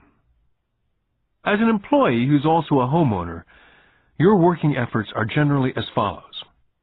You work for someone else. Most people, working for a paycheck, are making the owner or the shareholders richer. Your efforts and success will help provide for the owner's success and retirement. Next, you work for the government. The government takes its share from your paycheck before you even see it. By working harder, you simply increase the amount of taxes taken by the government. Most people work from January to May just for the government. And finally, you work for the bank. After taxes, your next largest expense is usually your mortgage and credit card debt. The problem with simply working harder is that each of these three levels takes a greater share of your increased efforts. You need to learn how to have your increased efforts benefit you and your family directly. Once you've decided to concentrate on minding your own business, how do you set your goals? For most people, they must keep their profession and rely on their wages to fund their acquisition of assets. As their assets grow, how do they measure the extent of their success? When does someone realize that they are rich, that they have wealth? As well as having my own definitions for assets and liabilities, I also have my own definition for wealth. Actually, I borrowed it from a man named Buckminster Fuller. Some people call him a quack, and others call him a living genius. Years ago, he got all the architects buzzing because he applied for a patent in 1961 for something called a geodesic dome. But in the application, Fuller also said something about wealth. It was pretty confusing at first, but after reading it for a while, it began to make some sense. Wealth is a person's ability to survive so many number of days forward. Or, if I stopped working today, how long could I survive? Unlike net worth, the difference between your assets and liabilities, which is often filled with a person's expensive junk and opinions of what things are worth, this definition creates the possibility for developing a truly accurate measurement. I could now measure and really know where I was in terms of my goal to become financially independent. Although net worth often includes these non-cash producing assets like stuff you bought that now sits in your garage, wealth measures how much money your money is making, and therefore your financial survivability. Wealth is the measure of the cash flow from the asset column compared with the expense column. Let's use an example. Let's say I have a cash flow from my asset column of $1,000 a month, and I have monthly expenses of $2,000. What's my wealth? Let's go back to Buckminster Fuller's definition.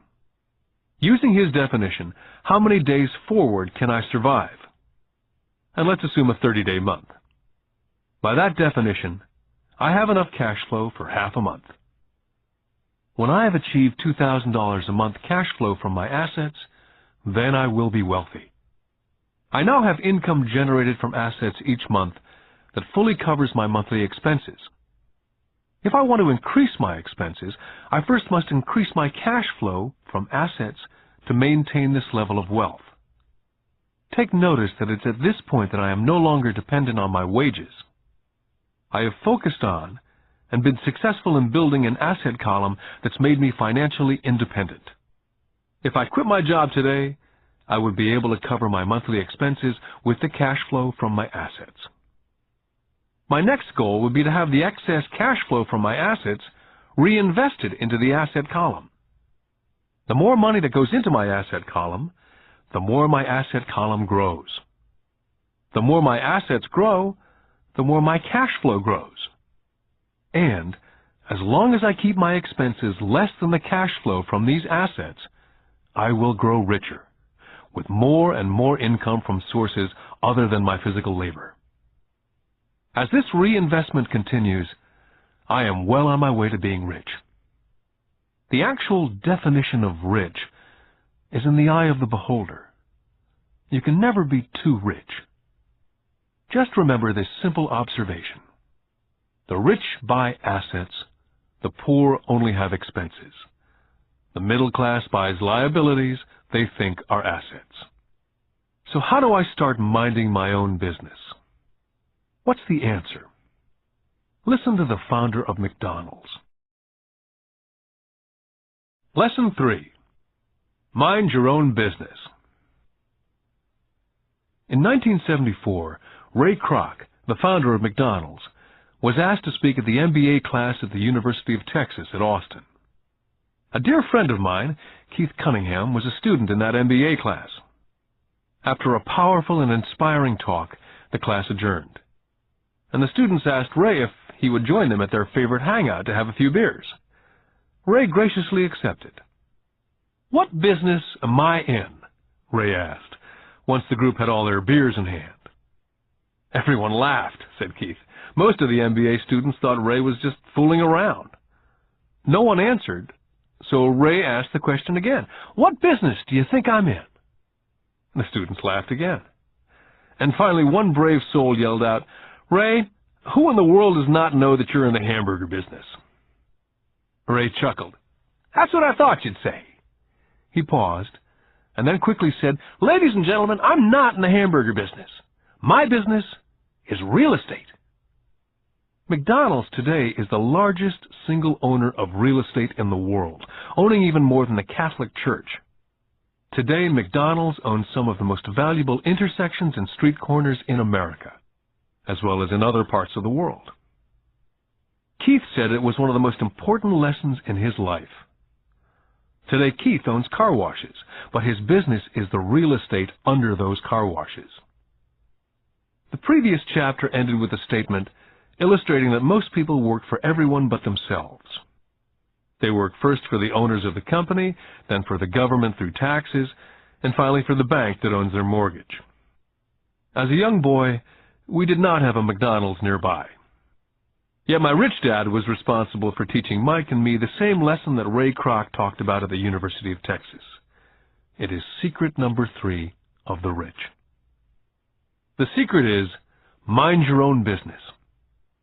Financial struggle is often directly the result of people working all their life for someone else. Many people will have nothing at the end of their working days. Our current educational system focuses on preparing today's youth to get good jobs by developing scholastic skills. Their lives will revolve around their wages, or, as described earlier, their income column. And after developing scholastic skills, they go on to higher levels of schooling to enhance their professional abilities. They study to become engineers, scientists, cooks, police officers, artists, writers, and so on.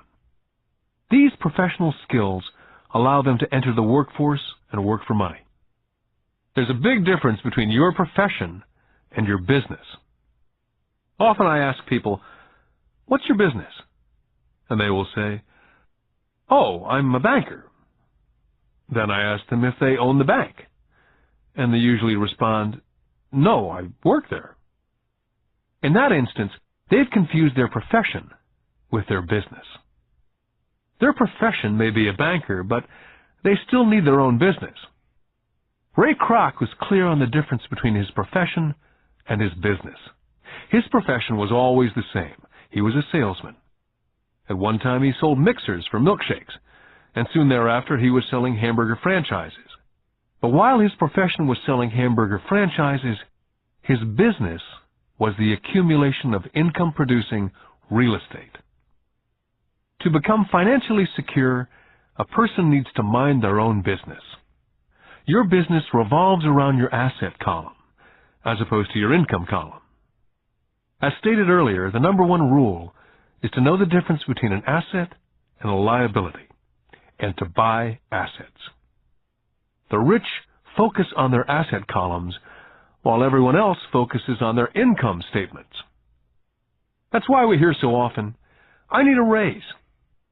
If only I had a promotion. I'm going back to school to get more training so I can get a better job. I'm going to work overtime. Maybe I can get a second job. I'm quitting in 2 weeks. I found a job that pays more." In some circles, these are sensible ideas. Yet if you listen to Ray Kroc, you're still not minding your own business. These ideas all still focus on the income column, and will only help a person become more financially secure if the additional money is used to purchase income-generating assets.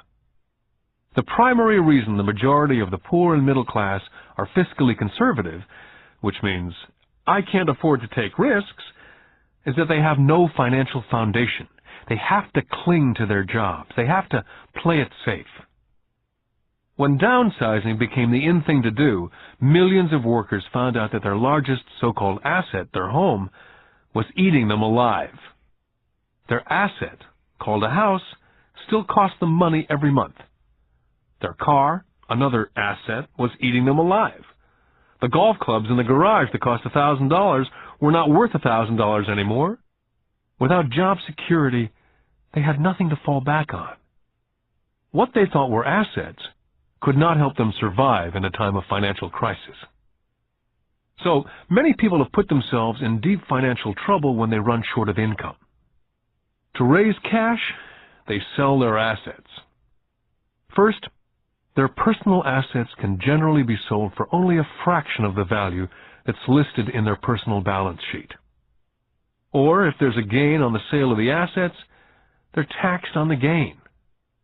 So again, the government takes its share of the gain, thus reducing the amount available to help them out of debt. That's why I say someone's net worth is often worth less than they think. Start minding your own business. Keep your daytime job, but start buying real assets, not liabilities or personal effects that have no real value once you get them home. A new car loses nearly 25% of the price you pay for it the moment you drive it off the lot. It's not a true asset, even if your banker lets you list it as one. My $400 new titanium driver was worth $150 the moment I teed off. For adults, keep your expenses low, reduce your liabilities, and diligently build a base of solid assets. For young people who've not yet left home, it's important for parents to teach them the difference between an asset and a liability. Get them to start building a solid asset column before they leave home, get married, buy a house, have kids, and get stuck in a risky financial position, clinging to a job and buying everything on credit. I see so many young couples who get married and trap themselves into a lifestyle that will not let them get out of debt for most of their working years. For most people, just as the last child leaves home, the parents realize they've not adequately prepared for retirement, and they begin to scramble to put some money away.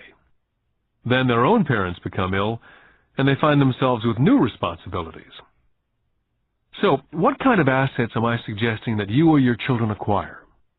In my world, real assets fall into several different categories. First, businesses that do not require my presence. I own them, but they're managed or run by other people. If I have to work there, it's not a business. It becomes my job. Then come categories such as stocks, bonds, mutual funds, income-generating real estate, notes or IOUs, royalties from intellectual property such as music, scripts, patents, and finally anything else that has value, produces income, or appreciates and has a ready market. As a young boy, my educated dad encouraged me to find a safe job. My rich dad, on the other hand, encouraged me to begin acquiring assets that I loved. If you don't love it, you won't take care of it. I collect real estate simply because I love buildings and land. I love shopping for them. I could look at them all day long. When problems arise, the problems are not so bad that it changes my love for real estate. For people who hate real estate, they shouldn't buy it. I love stocks of small companies, especially startups. The reason is that I am an entrepreneur, not a corporate person. In my early years, I worked in large organizations such as Standard Oil of California, the U.S. Marine Corps, and Xerox Corporation. I enjoyed my time with those organizations and have fond memories, but I know deep down I'm not a company man. I like starting companies, not running them.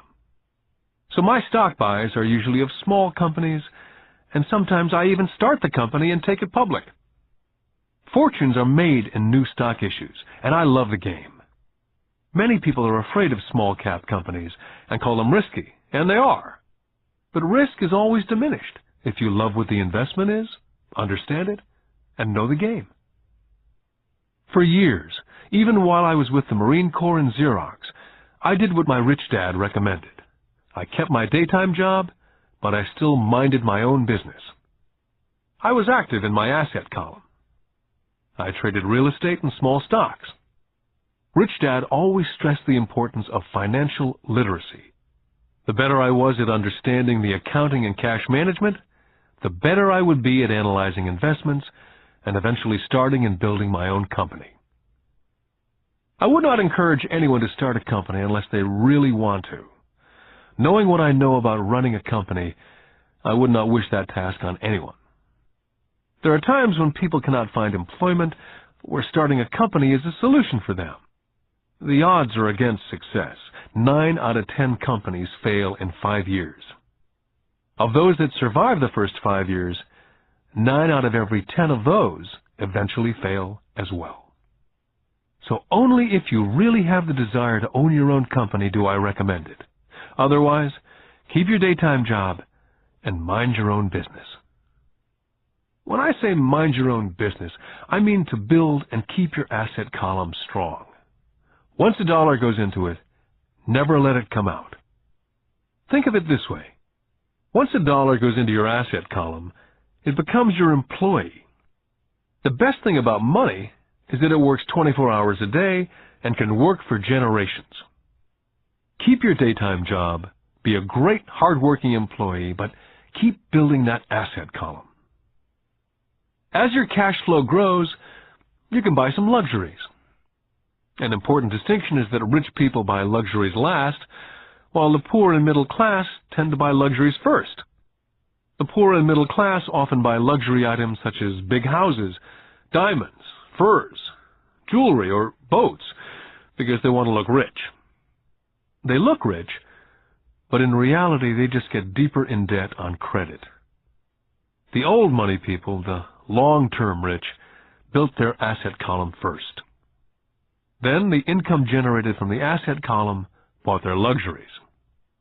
The poor and middle class buy luxuries with their own sweat, blood, and children's inheritance. A true luxury is a reward for investing in and developing a real asset. For example, when my wife and I had extra money coming from our apartment houses, she went out and bought her Mercedes. It didn't take any extra work or risk on her part because the apartment house bought the car. She did, however, have to wait for it for 4 years while the real estate investment portfolio grew and finally began throwing off enough extra cash flow to pay for the car. But the luxury, the Mercedes, was a true reward because she had proved she knew how to grow her asset column. That car now means a lot more to her than simply another pretty car. It means she used her financial intelligence to afford it. What most people do is they impulsively go out and buy a new car or some other luxury on credit. They may feel bored and just want a new toy.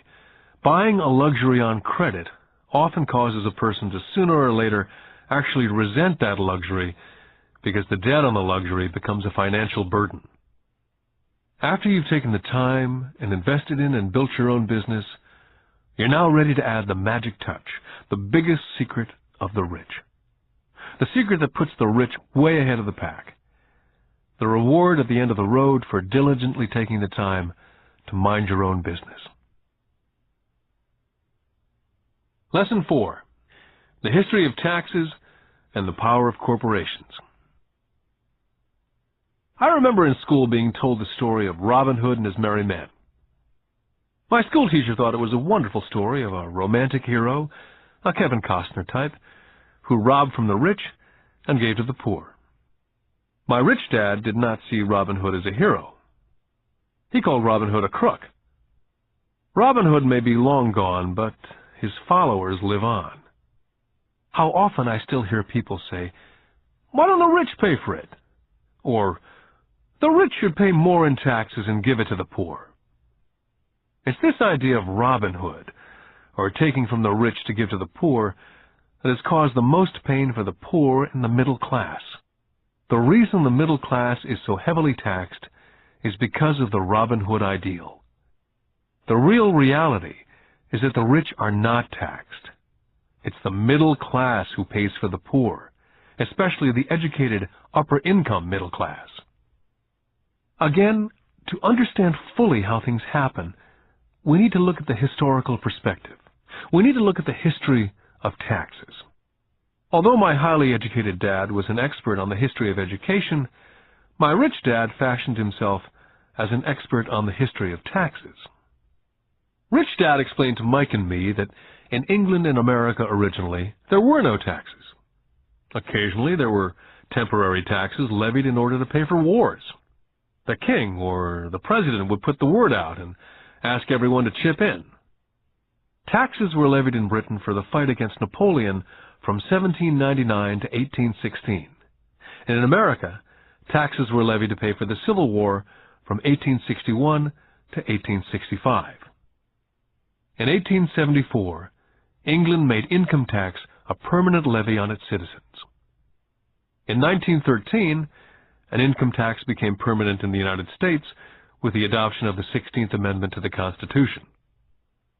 What these historical dates fail to reveal is that both of these taxes were initially levied against only the rich. It was this point that Rich Dad wanted Mike and me to understand. He explained that the idea of taxes was made popular and accepted by the majority by telling the poor and the middle class that taxes were created only to punish the rich. This is how the masses voted for the law, and it became constitutionally legal. Although it was intended to punish the rich, in reality it wound up punishing the very people who voted for it, the poor and the middle class. Once government got a taste of money, the appetite grew, said Rich Dad. Your dad and I are exactly opposite. He's a government bureaucrat, and I'm a capitalist. We get paid, and our success is measured on opposite behaviors.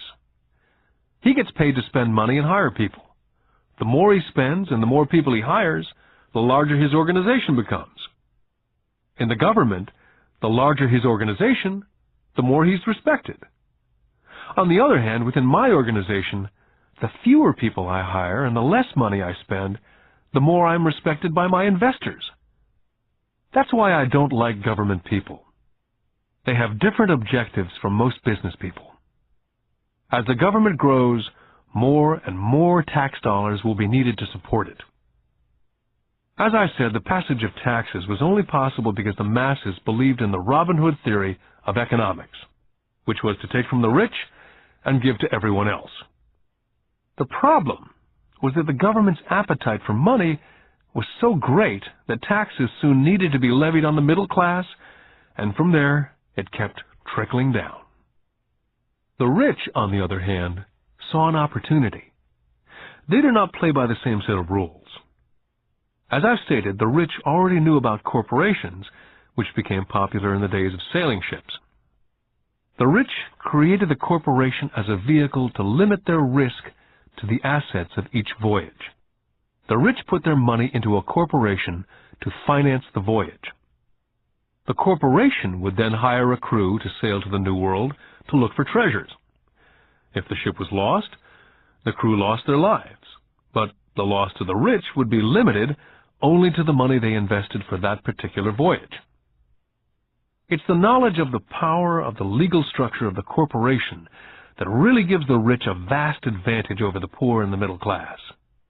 Having two fathers teaching me, one a socialist and the other a capitalist, I quickly began to realize that the philosophy of the capitalist made more financial sense to me. It seemed to me that the socialists ultimately penalized themselves due to their lack of financial education. No matter what the take-from-the-rich crowd came up with, the rich always found a way to outsmart them. That is how taxes were eventually levied on the middle class. The rich outsmarted the intellectuals solely because they understood the power of money, a subject not taught in schools. How did the rich outsmart the intellectuals? Once the take-from-the-rich tax was passed, cash started flowing into government coffers. Initially, people were happy. Money was handed out to government workers and the rich. It went to government workers in the form of jobs and pensions. It went to the rich via their factories receiving government contracts. The government became a large pool of money, but the problem was the fiscal management of that money. There really is no recirculation. In other words, the government policy, if you were a government bureaucrat, was to avoid having excess money. If you failed to spend your allotted funding, you risked losing it in the next budget. You'd certainly not be recognized for being efficient. Business people, on the other hand, are rewarded for having excess money and are recognized for their efficiency. As this cycle of growing government spending continued, the demand for money increased, and the tax the rich idea was now being adjusted to include lower income levels, down to the very people who voted it in, the poor and the middle class. True capitalists used their financial knowledge to simply find a way to escape. They headed back to the protection of a corporation. A corporation protects the rich. But what many people who've never formed a corporation do not know is that a corporation is not really a thing. A corporation is merely a file folder with some legal documents in it, sitting in some attorney's office registered with a state government agency. It's not a big building with the name of the corporation on it. It's not a factory or a group of people. A corporation is merely a legal document that creates a legal body without a soul. The wealth of the rich was once again protected. Once again, the use of corporations became popular once the permanent income laws were passed, because the income tax rate of the corporation was less than the individual income tax rates. In addition, as I said earlier, certain expenses could be paid with pre-tax dollars within the corporation. This war between the haves and the have-nots has been going on for hundreds of years. It's the take from the rich crowd versus the rich. The battle is waged whenever and wherever laws are made. The battle will go on forever. The problem is, the people who lose are the uninformed, the ones who get up every day and diligently go to work and pay taxes. If they only understood the way the rich play the game, they could play it too. Then they would be on their way to their own financial independence.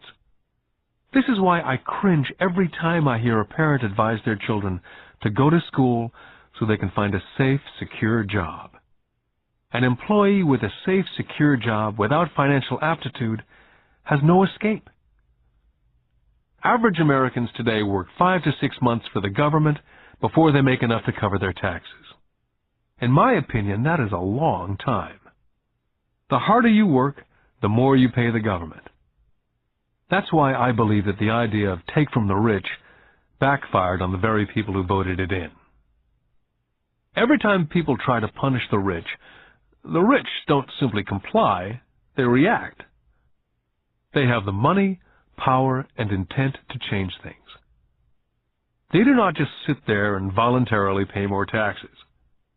They search for ways to minimize their tax burden. They hire smart attorneys and accountants and persuade politicians to change laws or create legal loopholes. They have the resources to effect change. The poor and the middle class do not have the same resources. They sit there and let the government's needles enter their arm and allow the blood donation to begin.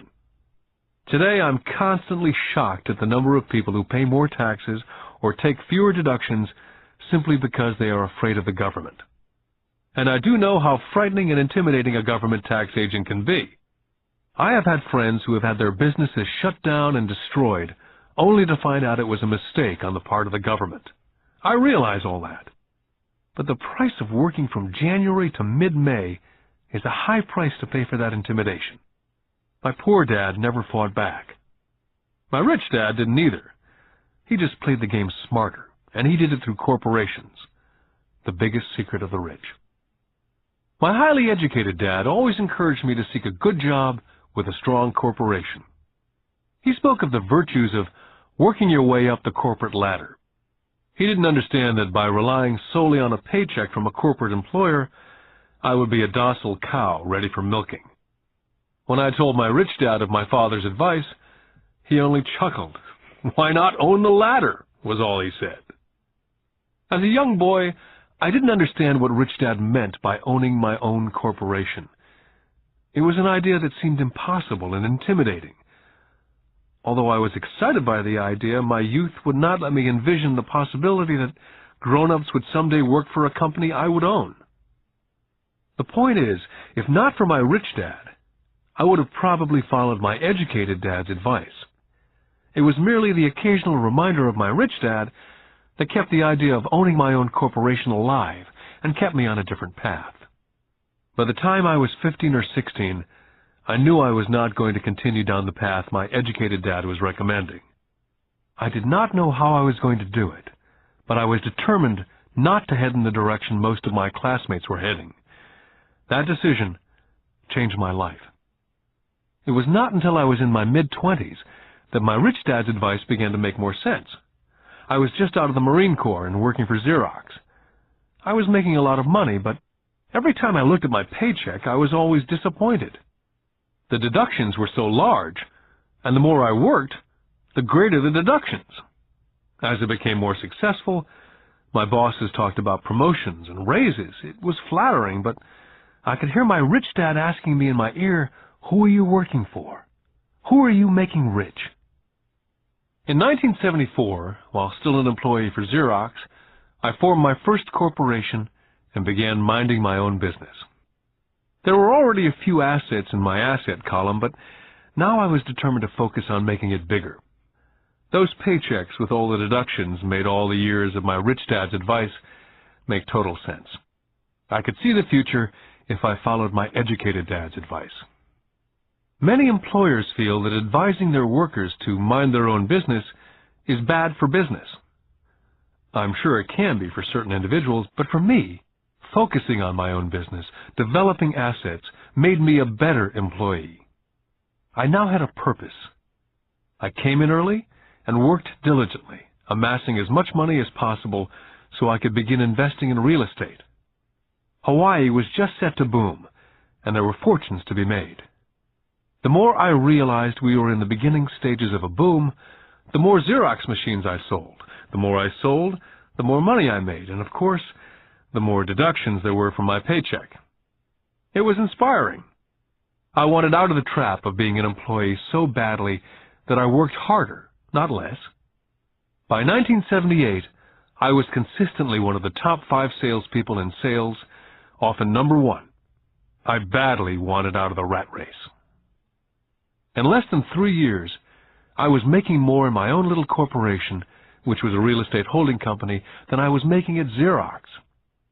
And the money I was making in my asset column in my own corporation was money working for me, not me pounding on doors selling copiers. My rich dad's advice made much more sense. Soon the cash flow from my properties was so strong that my company bought me my first Porsche. My fellow Xerox salespeople thought I was spending my commissions. I wasn't. I was investing my commissions in assets. My money was working hard to make more money. Each dollar in my asset column was a great employee, working hard to make more employees and buy the boss a new Porsche with before-tax dollars. I began to work harder for Xerox. The plan was working, and my Porsche was the proof. By using the lessons I learned from my rich dad, I was able to get out of the proverbial rat race of being an employee at an early age.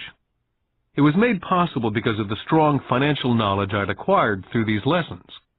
Without this financial knowledge, which I call my financial IQ, my road to financial independence would have been much more difficult.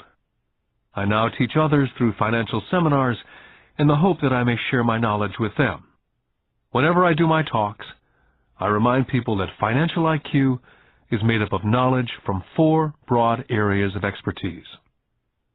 The first area is accounting, what I call financial literacy, a vital skill if you want to build an empire. The more money you're responsible for, the more accuracy is required, or the house comes tumbling down.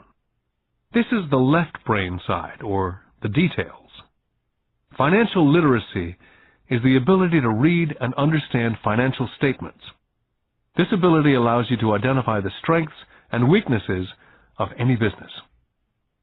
The second is investing, what I call the science of money-making money. This involves strategies and formulas. This is the right brain side, or the creative side. Next, you must obtain expertise in understanding markets, the science of supply and demand.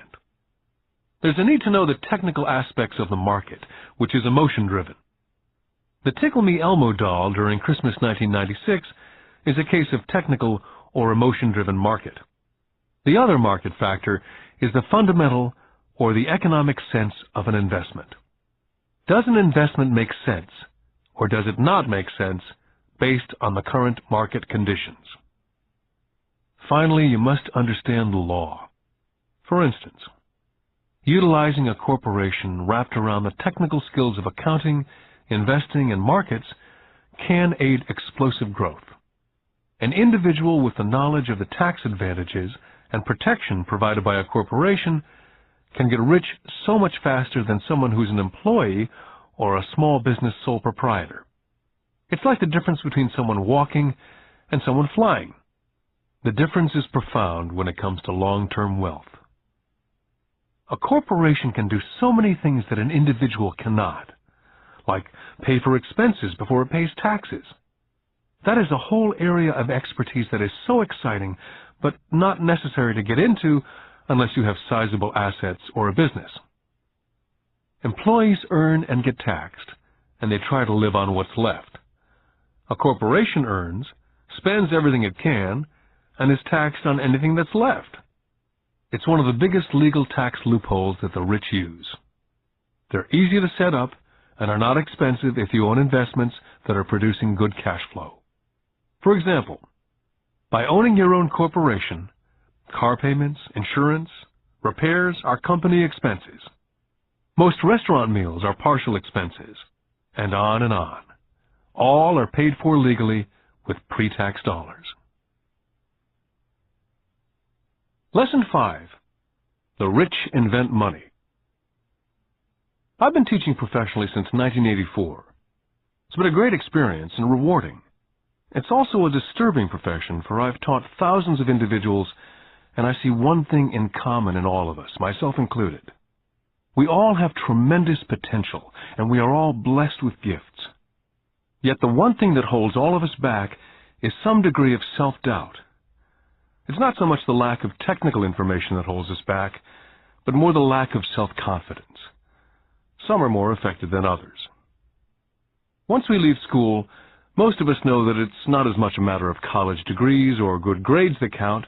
In the real world, outside of academics, something more than just grades is required. I've heard it called guts, chutzpah, balls, audacity, bravado, cunning, daring, tenacity, and brilliance. This factor, whatever it's labeled, ultimately decides one's future much more than school grades. Inside each of us is one of these brave, brilliant, and daring characters. There's also the flip side of that character, people who could get down on their knees and beg if necessary. After a year in Vietnam as a Marine Corps pilot, I intimately got to know both of those characters inside of me. One is not better than the other. Yet as a teacher, I recognized that it was excessive fear and self-doubt that were the greatest detractors of personal genius. It broke my heart to see students know the answers, yet lack the courage to act on the answer. Often in the real world, it's not the smart that get ahead, but the bold. In my personal experience, your financial genius requires both technical knowledge as well as courage. If fear is too strong, the genius is suppressed. In my classes, I strongly urge students to learn to take risks, to be bold, to let their genius convert that fear into power and brilliance. It works for some and just terrifies others. I've come to realize that for most people, when it comes to the subject of money, they would rather play it safe. I've had to field questions such as, why take risks? Why should I bother developing my financial IQ? Why should I become financially literate? And I answer, just to have more options. There are huge changes up ahead. There will be 100 people like Bill Gates and hugely successful companies like Microsoft created every year, all over the world. And there also will be many more bankruptcies, layoffs, and downsizing. So why bother developing your financial IQ? Because if you do, you will prosper greatly. And if you don't, this period of time will be a frightening one. Land was wealth 300 years ago. So the person who owned the land owned the wealth. Then it was factories and production. And America rose to dominance. The industrialist owned the wealth. Today, it's information. And the person who has the most timely information owns the wealth. The problem is, information flies all around the world at the speed of light.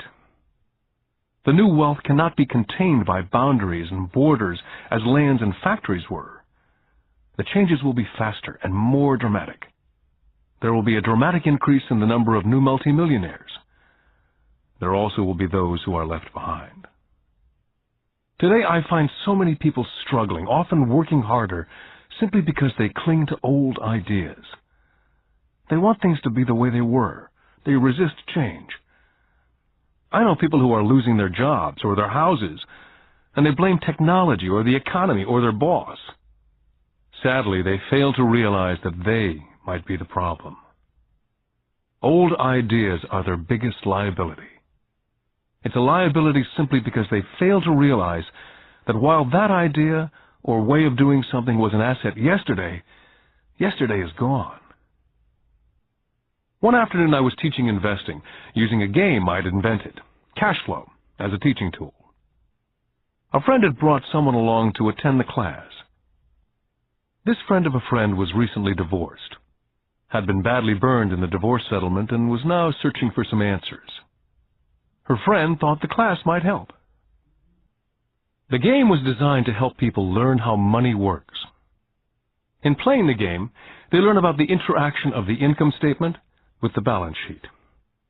They learn how cash flows between the two, and how the road to wealth is through striving to increase your monthly cash flow from the asset column to the point that it exceeds your monthly expenses. Once you accomplish this, you're able to get out of the rat race and onto the fast track. As I've said, some people hate the game, some love it, and others miss the point. This woman missed a valuable opportunity to learn something. In the opening round, she drew a doodad card with the boat on it. At first she was happy. Oh, I've got the boat! Then, as her friend tried to explain how the numbers worked on her income statement and balance sheet, she got frustrated because she had never liked math. The rest of her table waited while her friend continued explaining the relationship between the income statement, balance sheet, and monthly cash flow. Suddenly, when she realized how the numbers worked, it dawned on her that her boat was eating her alive. Later on in the game, she was also downsized and had a child. It was a horrible game for her. After the class, her friend came by and told me that she was upset. She'd come to the class to learn about investing and did not like the idea that it took so long to play a silly game. Her friend attempted to tell her to look within herself, to see if it reflected on herself in any way. With that suggestion, the woman demanded her money back. She said that the very idea that a game could be a reflection of her was ridiculous. Her money was promptly refunded, and she left. Since 1984, I have made millions simply by doing what the school system does not. In school, most teachers lecture. I hated lectures as a student. I was soon bored, and my mind would drift. In 1984, I began teaching via games and simulations. I always encouraged adult students to look at games as reflecting back to what they know and what they needed to learn. Most importantly, a game reflects back on one's behavior. It's an instant feedback system. Instead of the teacher lecturing you, the game is feeding back a personalized lecture, custom-made just for you. The friend of the woman who left later called to give me an update. She said her friend was fine and had calmed down. In her cooling-off period, she could see some relationships between the game and her life. Just like a board game, the world is always providing us with instant feedback. We could learn a lot if we tuned in more. One day, not long ago, I complained to my wife that the cleaners must have shrunk my pants. My wife gently smiled and poked me in the stomach to inform me that the pants had not shrunk. Something else had expanded. Me. The game Cash Flow was designed to give every player personal feedback. The purpose is to give you options. If you draw the boat card and it puts you into debt, the question is, now what can you do? How many different financial options can you come up with? That's the purpose of the game. To teach players to think and create new and various financial options. I've watched this game played by more than 1,000 people. The people who get out of the rat race in the game the quickest are the people who understand numbers and have creative financial minds. They recognize different financial options. People who take the longest are people who aren't familiar with numbers and often do not understand the power of investing. Rich people are often creative and take calculated risks. There have been people playing Cash Flow who gain lots of money in the game, but they don't know what to do with it. Most of them have not been financially successful in real life either. Everyone else seems to be getting ahead of them, even though they have money. And that's true in real life. There are a lot of people who have a lot of money and do not get ahead financially. Limiting your options is the same as hanging on to old ideas. I have a friend from high school who now works at 3 jobs. 20 years ago, he was the richest of all my classmates. When the local sugar plantation closed, the company he worked for went down with the plantation. In his mind, he had the one option, and that was the old option: work hard. The problem was, he couldn't find an equivalent job that recognized his seniority in the old company. As a result, he's overqualified for the jobs he currently has, so his salary is lower. He now works 3 jobs to earn enough to survive. I've watched people playing Cash Flow complaining that the right opportunity cards are not coming their way, so they sit there. I know people who do that in real life. They wait for the right opportunity. I've watched people get the right opportunity card and then not have enough money. Then they complain they would have gotten out of the rat race if they'd had more money. So they sit there. I know people in real life who do that also. They see all the great deals, but they have no money. And I have people pull a great opportunity card, read it out loud, and have no idea that it's a great opportunity. They have the money, the time is right, they have the card, but they can't see the opportunity staring at them. They fail to see how it fits into their financial plan for escaping the rat race. And I know more people like that than all the others combined. Most people have an opportunity of a lifetime flash right in front of them, and they fail to see it. A year later, They find out about it after everyone else got rich. Financial intelligence is simply having more options. If the opportunities aren't coming your way, what else can you do to improve your financial position? If an opportunity lands in your lap and you have no money and the bank won't talk to you, what else can you do to get the opportunity to work in your favor? If your hunch is wrong and what you've been counting on doesn't happen, how can you turn a lemon into millions?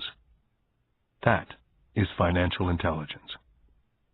It's not so much what happens, but how many different financial solutions you can think of to turn a lemon into millions. It's how creative you are in solving financial problems. Most people only know one solution: work hard, save, and borrow. So why would you want to increase your financial intelligence? Because you want to be the kind of person who creates your own luck. You can take whatever happens and make it better. Few people realize that luck is created, just as money is. And if you want to be luckier and create money instead of working hard, then your financial intelligence is important. If you're the kind of person who's waiting for the right thing to happen, you might wait for a long time. It's like waiting for all the traffic lights to be green for 5 miles before starting the trip.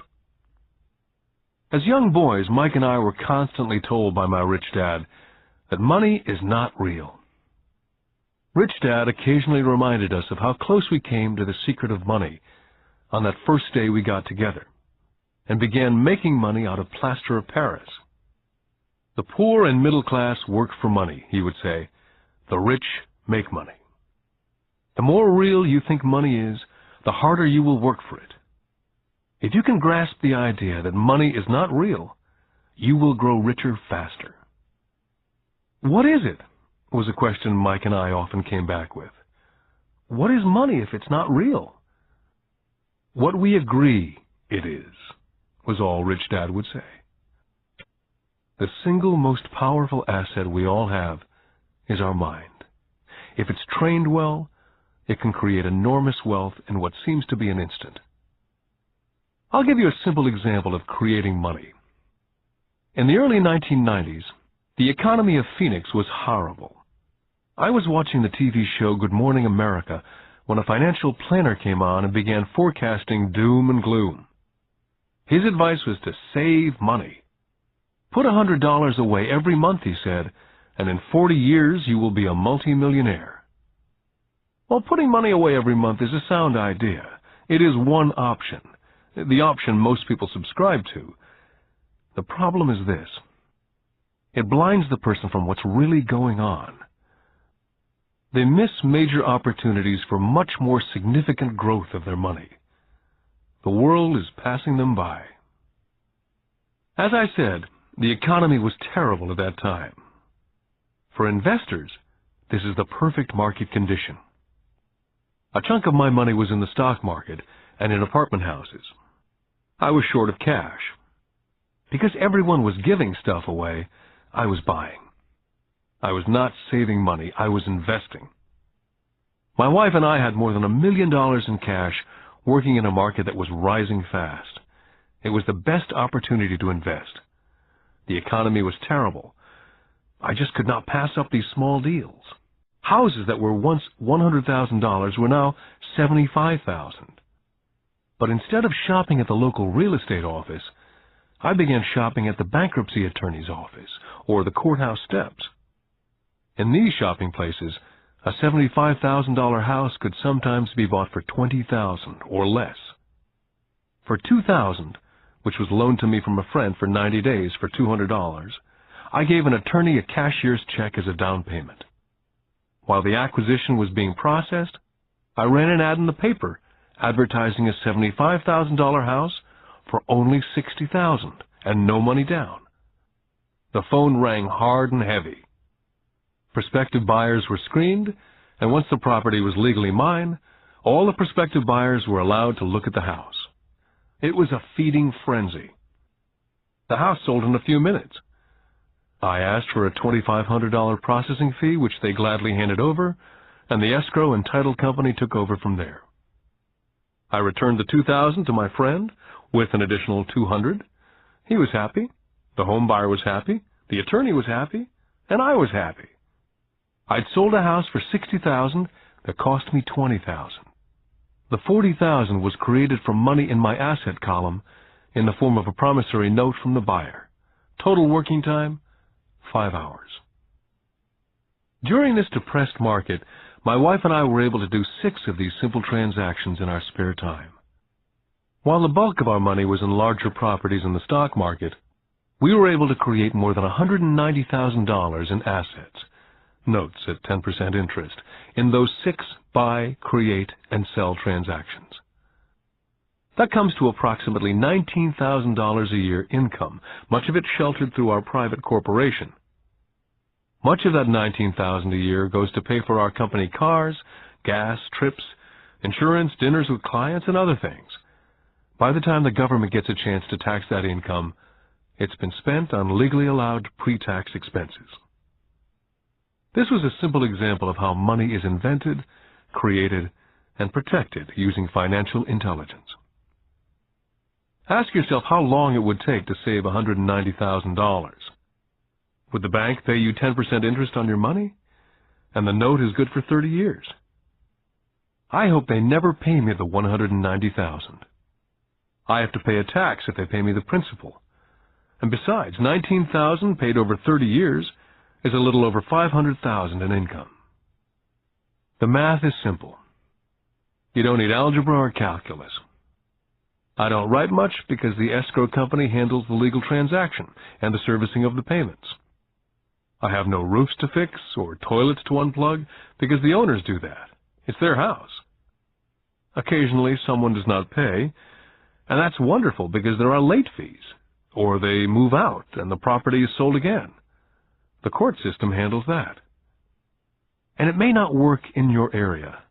The market conditions may be different, but the example illustrates how a simple financial process can create hundreds of thousands of dollars with little money and low risk. It's an example of money being only an agreement. Anyone with a high school education can do it. Yet most people won't. Most people listen to the standard advice of work hard and save money. For about 30 hours of work, approximately $190,000 was created in the asset column, and no taxes were paid. Now you may understand why I silently shake my head when I hear parents say, "My child is doing well in school and receiving a good education." It may be good, but is it adequate? I know the above investment strategy is a small one. It's used to illustrate how small can grow into big. My success reflects the importance of a strong financial foundation, which starts with strong financial education. Financial intelligence is made up of these 4 main technical skills. Number 1, financial literacy, the ability to read numbers. Number 2, investment strategies, the science of making money. Number 3, the market, supply and demand. Alexander Graham Bell gave the market what it wanted, and AT&T was born. So did Bill Gates. A $75,000 house offered for $60,000 that cost $20,000 was also the result of seizing an opportunity created by the market. Somebody was buying and someone was selling. Number 4, the law. The awareness of accounting, corporate, state, and national rules and regulations.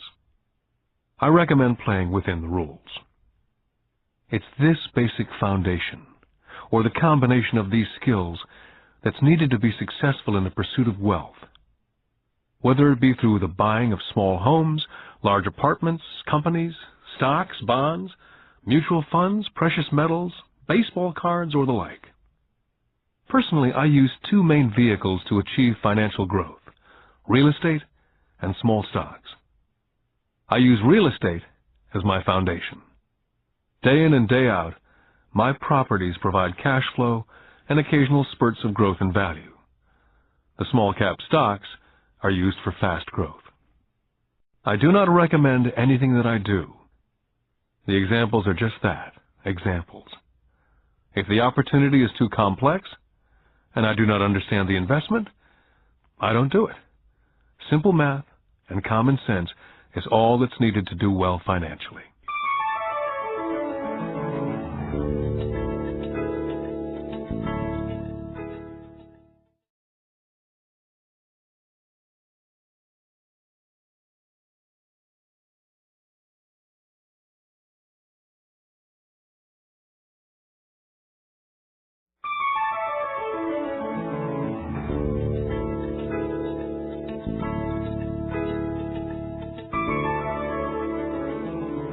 Lesson 6. Work to learn. Don't work for money. In 1995, I granted an interview with a newspaper in Singapore. The young female reporter was on time, and the interview got underway immediately. We sat in the lobby of a luxurious hotel, sipping coffee and discussing the purpose of my visit to Singapore. I was to share the platform with Zig Ziglar. He was speaking on motivation, and I was speaking on the secrets of the rich. "Someday I'd like to be a best-selling author like you," she said. I'd seen some of the articles she'd written for the paper, and I was impressed. She had a tough, clear style of writing. Her articles held a reader's interest. "You have a great style," I said in reply. "What holds you back from achieving your dream?" "My work doesn't seem to go anywhere," she said quietly. "Everyone says that my novels are excellent, but nothing happens. So I keep my job with the paper. At least it pays the bills." "Do you have any suggestions?" "Yes, I do," I said brightly. "A friend of mine here in Singapore runs a school that trains people to sell.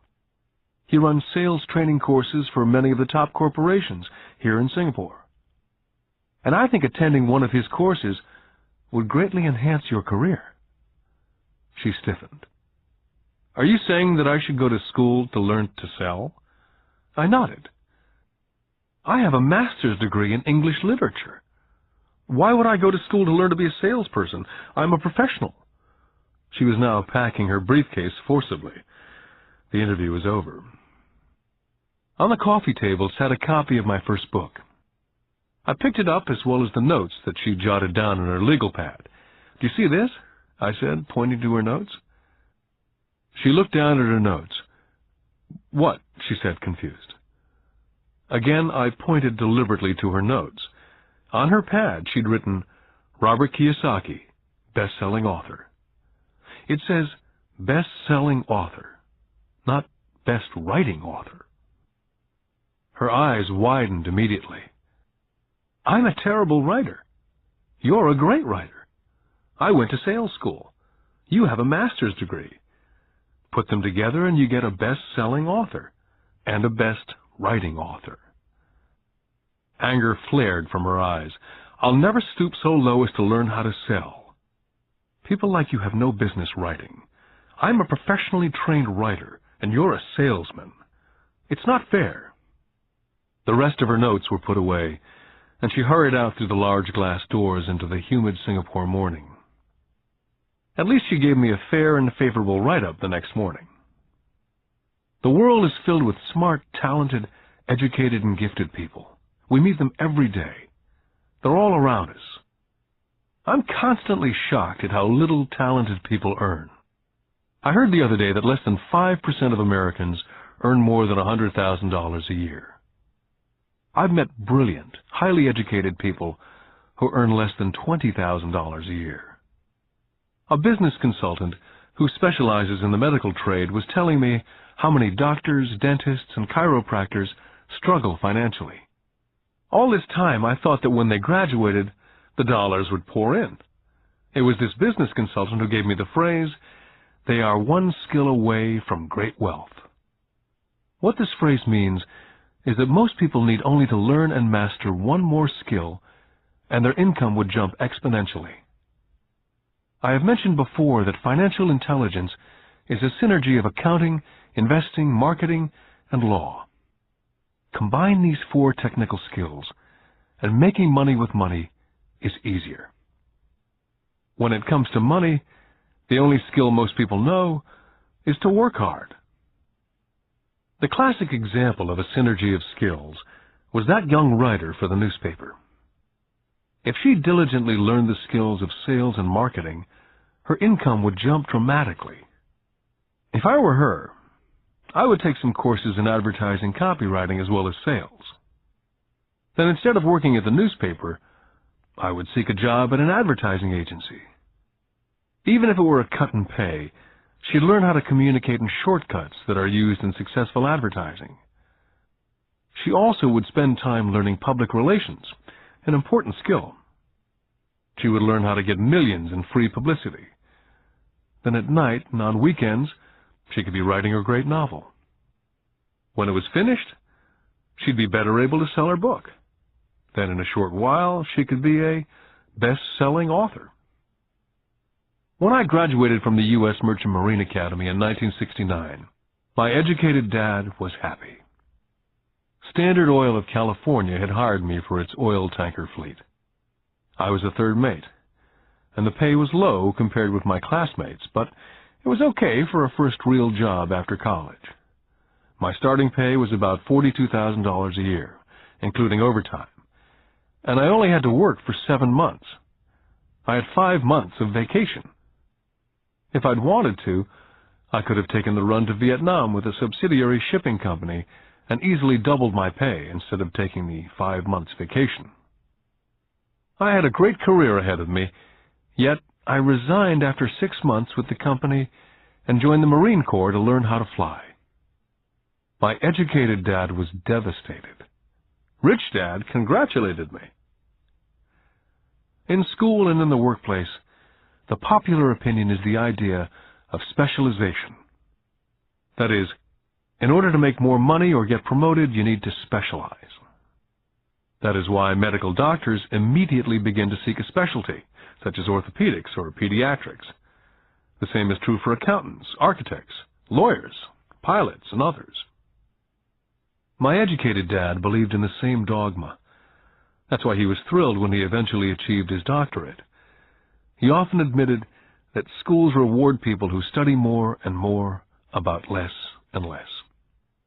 Rich Dad encouraged me to do exactly the opposite. You want to know a little about a lot, was his suggestion. That's why for years I worked in different areas of his companies. For a while I worked in his accounting department. Although I would probably never have been an accountant, he wanted me to learn via osmosis. Rich Dad knew I would pick up jargon and a sense of what's important and what's not. I also worked as a busboy and construction worker, as well as in sales, reservations, and marketing. He was grooming Mike and me. That's why he insisted we sit in on the meetings with his bankers, lawyers, accountants, and brokers. He wanted us to know a little about every aspect of his empire. Educated Dad thought I went to school to learn to be a ship's officer. Rich Dad knew that I went to school to study international trade. So as a student, I made cargo runs navigating large freighters, oil tankers, and passenger ships to the Far East and the South Pacific. Rich Dad emphasized that I stay in the Pacific instead of taking ships to Europe, because he knew that the emerging nations were in Asia, not Europe. While most of my classmates, including Mike, were partying at their fraternity houses, I was studying trade, people, business styles and cultures in Japan, Taiwan, Thailand, Singapore, Hong Kong, Vietnam, Korea, Tahiti, Samoa, and the Philippines. I also was partying, but it was not in any frat house. I grew up rapidly. Educated Dad could not understand why I decided to quit and join the Marine Corps. I told him I wanted to learn to fly, but really I wanted to learn to lead troops. Rich Dad explained to me that the hardest part of running a company is managing people. He'd spent 3 years in the Army. My educated dad was draft exempt. Rich Dad told me of the value of learning to lead men into dangerous situations. Leadership is what you need to learn next, he said. If you're not a good leader, you'll get shot in the back, just like they do in business. Returning from Vietnam in 1973, I resigned my commission, even though I loved flying. I found a job with Xerox Corporation. I joined it for one reason, and it was not for the benefits. I was a shy person, and the thought of selling was the most frightening subject in the world. Xerox is one of the best sales training programs in America. Rich Dad was proud of me. My educated dad was ashamed. Being an intellectual, he thought that salespeople were below him. I worked with Xerox for 4 years, until I overcame my fear of knocking on doors and being rejected. Once I could consistently be in the top 5 in sales, I again resigned and moved on, leaving behind another great career with an excellent company. In 1977, I formed my first company. Rich Dad had groomed Mike and me to take over companies, so I now had to learn to form them and put them together. My first product, the nylon and Velcro wallet, was manufactured in the Far East and shipped to a warehouse in New York, near where I had gone to school. My formal education was complete, and it was time to test my wings. If I failed, I went broke. Rich Dad thought it best to go broke before 30. You still have time to recover, was his advice. On the eve of my 30th birthday, my first shipment left Korea for New York. Today, I still do business internationally, and as my rich dad encouraged me to do, I keep seeking the emerging nations. Today, my investment company invests in South America, Asia, Norway, and Russia. There's an old cliché that goes, JOB is an acronym for just over broke. And unfortunately, I would say that the saying applies to millions of people. Because school does not think financial intelligence is an intelligence, most workers live within their means. They work and they pay bills. There's another horrible management theory that goes, workers work hard enough to not be fired, and owners pay just enough so that workers won't quit. And if you look at the pay scales of most companies, again I would say there is a degree of truth in that statement. The net result is that most workers never get ahead. They do what they've been taught to do. Get a secure job. Most workers focus on working for pay and benefits that reward them in the short term, but is often disastrous in the long run. Instead, I recommend to young people to seek work for what they will learn more than what they will earn. Look down the road at what skills they want to acquire before choosing a specific profession, and before getting trapped in the rat race. When I speak to adults who want to earn more money, I always recommend the same thing. I suggest taking a long view of their life. Instead of simply working for the money and security, which I admit are important, I suggest they take a second job that will teach them a second skill. Often I recommend joining a network marketing company, also called multi-level marketing, if they want to learn sales skills. Some of these companies have excellent training programs that help people get over their fear of failure and rejection, which are the main reasons people are unsuccessful. Education is more valuable than money in the long run. When I ask the classes I teach, how many of you can cook a better hamburger than McDonald's? Almost all of the students raise their hands. I then ask, so if most of you can cook a better hamburger, how come McDonald's makes more money than you? The answer is obvious. McDonald's is excellent at business systems. The reason so many talented people are poor is because they focus on building a better hamburger and know little to nothing about business systems. A friend of mine in Hawaii is a great artist. He makes a sizable amount of money. One day his mother's attorney called to tell him that she had left him $35,000. That is what was left of her estate after the attorney and the government took their shares. Immediately he saw an opportunity to increase his business by using some of this money to advertise. 2 months later, his first 4-color full-page ad appeared in an expensive magazine that targeted the very rich. The ad ran for 3 months. He received no replies from the ad, and all of his inheritance is now gone. He now wants to sue the magazine for misrepresentation. This is a common case of someone who can build a beautiful hamburger but knows little about business. When I asked him what he'd learned, his only reply was that advertising salespeople are crooks. I then asked him if he'd be willing to take a course in sales and a course in direct marketing. His reply, "I don't have the time, and I don't want to waste my money." The world is filled with talented poor people. All too often they're poor or struggle financially or earn less than they're capable of, not because of what they know, but because of what they do not know. They focus on perfecting their skills at building a better hamburger rather than the skills of selling and delivering the hamburger. Maybe McDonald's does not make the best hamburger, but they are the best at selling and delivering a basic average burger. Poor Dad wanted me to specialize. That was his view on how to be paid more. Rich Dad advised that Mike and I groom ourselves. Many corporations do the same thing.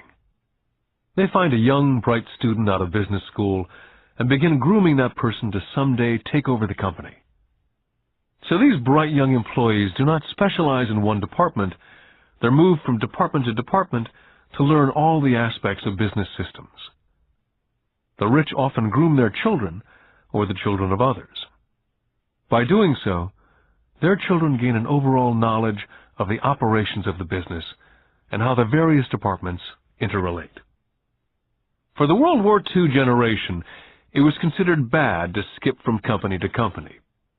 Today, it's considered smart. Since people will skip from company to company rather than seek greater specialization, why not seek to learn more than earn? In the short term, it may earn you less. In the long term, it will pay off in large dividends. The main management skills needed for success are the management of cash flow, the management of systems, including yourself and time with family, and the management of people. The most important specialized skills are sales and understanding marketing. It's the ability to sell, therefore to communicate to another human being, be it a customer, employee, boss, spouse, or child, that is the base skill of personal success. It is communication skills such as writing, speaking, and negotiating that are crucial to a life of success. It's a skill that I work on constantly, attending courses or buying educational tapes to expand my knowledge. Rich Dad encouraged Mike and me to know a little about a lot. He encouraged us to work with people smarter than we were, and to bring smart people together to work as a team. Today it would be called a synergy of professional specialties. Today I meet ex-school teachers earning hundreds of thousands of dollars a year. They earn that much because they have specialized skills in their field, as well as other skills. They can teach as well as sell and market. I know of no other skills to be more important than selling as well as marketing. The skills of selling and marketing are difficult for most people, primarily due to their fear of rejection. The better you are at communicating, negotiating, and handling your fear of rejection, the easier life is. Just as I advise that newspaper writer who wanted to become a best-selling author, I advise anyone else today. Being technically specialized has its strengths as well as its weaknesses. I have friends who are geniuses, but they cannot communicate effectively with other human beings. And as a result, their earnings are pitiful. I advise them to just spend a year learning to sell. And even if they earn nothing, their communication skills will improve. And that is priceless. Getting started. I wish I could say acquiring wealth was easy for me, but it wasn't. So in response to the question, how do I start? I offer the thought process I go through on a day-by-day basis. It really is easy to find great deals. I promise you that. It's just like riding a bike. After a little wobbling, it's a piece of cake. But when it comes to money, it's the determination to get through the wobbling that's a personal thing. To find million-dollar deals of a lifetime requires us to call on our financial genius. I believe that each of us has a financial genius within us. The problem is, our financial genius lies asleep, waiting to be called upon. It lies asleep because our culture has educated us into believing that the love of money is the root of all evil. It's encouraged us to learn a profession so we can work for money, but failed to teach us how to have money work for us. It taught us not to worry about our financial future. Our company or the government would take care of us when our working days are over. However, it's our children, educated in the same school system, who will end up paying for it. The message is still to work hard, earn money, and spend it. And when we run short, we can always borrow more. Unfortunately, 90% of the Western world subscribes to the above dogma simply because it's easier to find a job and work for money. If you're not one of the masses, I offer you the following 10 steps to awaken your financial genius. I simply offer you the steps I have personally followed. If you want to follow some of them, great. If you don't, make up your own. Your financial genius is smart enough to develop its own list. Step number 1. I need a reason greater than reality. If you ask most people if they would like to be rich or financially free, they would say yes. But then reality sets in. The road seems too long with too many hills to climb. It's easier just to work for money and hand the excess over to your broker. A reason or a purpose is a combination of wants and don't wants. When people ask me what my reason for wanting to be rich is, it's a combination of deep emotional wants and don't wants. I will list a few. First, the don't wants, for they create the wants. I don't want to work all my life. I don't want what my parents aspired for, which was job security and a house in the suburbs. I don't like being an employee. Now the wants. I want to be free to travel the world and live in a lifestyle I love. I want to be young when I do this. I want to simply be free. I want control over my time and my life. I want money to work for me. Those are deep-seated emotional reasons. What are yours? As I said, I wish I could say it was easy. It wasn't. But it wasn't hard either. But without a strong reason or purpose, anything in life is hard. Step number 2. I choose daily. The power of choice. That is the main reason people want to live in a free country. We want the power to choose. Financially, with every dollar we get in our hands, we hold the power to choose our future to be rich, poor, or middle class. Our spending habits reflect who we are. Poor people simply have poor spending habits. Most people choose not to be rich. For 90% of the population, being rich is too much of a hassle. So they invent sayings that go, "I'm not interested in money," or "I'll never be rich," or "I don't have to worry, I'm still young," or "When I make some money, then I'll think about my future," or "My wife handles the finances." The problem with those statements is they rob the person who chooses to think such thoughts of two things. One is time, which is your most precious asset, and 2 is learning. Just because you have no money, it shouldn't be an excuse to not learn. But that is a choice we all make daily, the choice of what we do with our time, our money, and what we put in our heads. That is the power of choice. All of us have choice. I just choose to be rich, and I make that choice every day. Step number 3. Choose friends carefully. First of all, I do not choose my friends by their financial statements. I have friends who have actually taken the vow of poverty, as well as friends who earn millions every year. The point is, I learn from all of them, and I consciously make the effort to learn from them. But there's one distinction that I'd like to point out. I've noticed that my friends with money talk about money, and I do not mean brag. They're interested in the subject. So I learned from them, and they learned from me. My friends whom I know are in dire straits financially do not like talking about money, business, or investing. They often think it rude. So I also learn from my friends who struggle financially. I find out what not to do. Step number 4.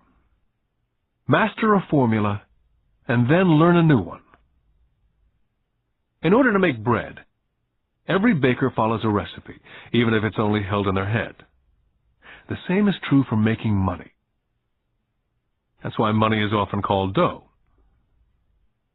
When it comes to money, the masses generally have one basic formula they learned in school, and that is work for money. The formula I see that is predominant in the world is that every day millions of people get up and go to work, earn money, pay bills, balance checkbooks, buy some mutual funds, and go back to work.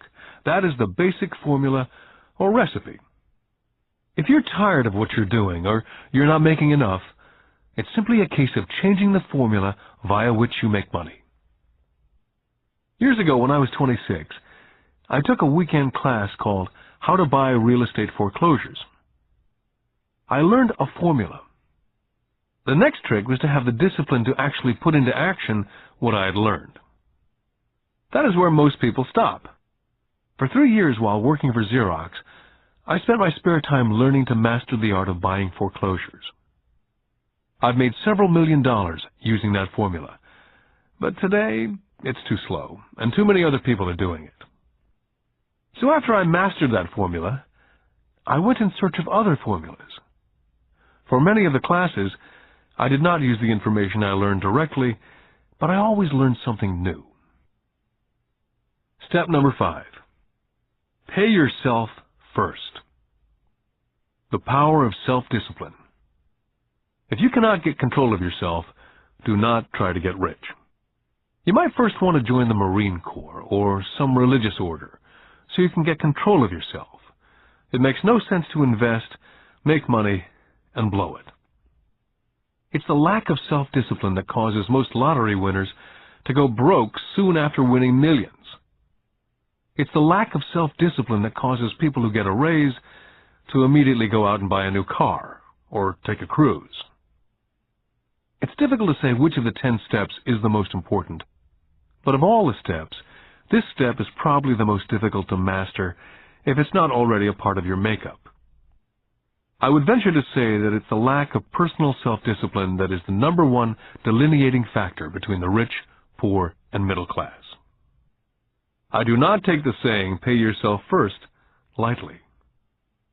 The Richest Man in Babylon by George Clason is where the statement, pay yourself first, comes from. Millions of copies have been sold. But while millions of people freely repeat that powerful statement, few follow the advice. For those who do follow it, their financial statement, income statement, and balance sheet shows income flowing into assets and assets supplying income. Each month, these people allocate money to their asset column before they pay their monthly expenses. Although millions of people have read Clason's book and understand the words pay yourself first, in reality they pay themselves last. Now I can hear the howls from those of you who sincerely believe in paying your bills first. And I can hear all the responsible people who pay their bills on time. I'm not saying be irresponsible and not pay your bills. All I'm saying is do what the program says, which is pay yourself first. The reason I don't have high credit card debt and doodad debt is because I want to pay myself first. Although I pay my bills last, I am financially astute enough to not get into a tough financial situation. To ensure paying yourself first, don't get into large debt positions that you have to pay for. Keep your expenses low. Build up assets first. Then, buy the big house or a nice car. Being stuck in the rat race is not intelligent. And when you come up short, let the pressure build and don't dip into your savings or investments. Use the pressure to inspire your financial genius to come up with new ways of making more money and then pay your bills. you will have increased your ability to make more money as well as your financial intelligence. Step number 6. Pay your brokers well. I often see people posting a sign in front of their house that says, "For sale by owner." Or I see on TV today many people claiming to be discount brokers. My rich dad taught me to take the opposite tack. He believed in paying professionals well, and I have adopted that policy also. Today I have expensive attorneys, accountants, real estate brokers, and stockbrokers. Why? Because if, and I do mean if, the people are professionals, their services should make you money. And the more money they make, the more money I make. We live in an information age. Information is priceless. A good broker should provide you with information as well as take the time to educate you as to its meaning. Step number 7. Be an Indian giver. This is the power of getting something for nothing. When the first white settlers came to America, they were taken aback by a cultural practice some American Indians had. For example, if a settler was cold, the Indian would give the person a blanket. Mistaking it for a gift, the settler was often offended when the Indian asked for it back. The Indians also got upset when they realized the settlers did not want to give it back. That is where the term Indian giver came from. A simple cultural misunderstanding. In the world of the asset column, being an Indian giver is vital to wealth. The sophisticated investor's first question is, how fast do I get my money back? They also want to know what they get for free, also called a piece of the action. That is why the ROI, or return of and on investment, is so important.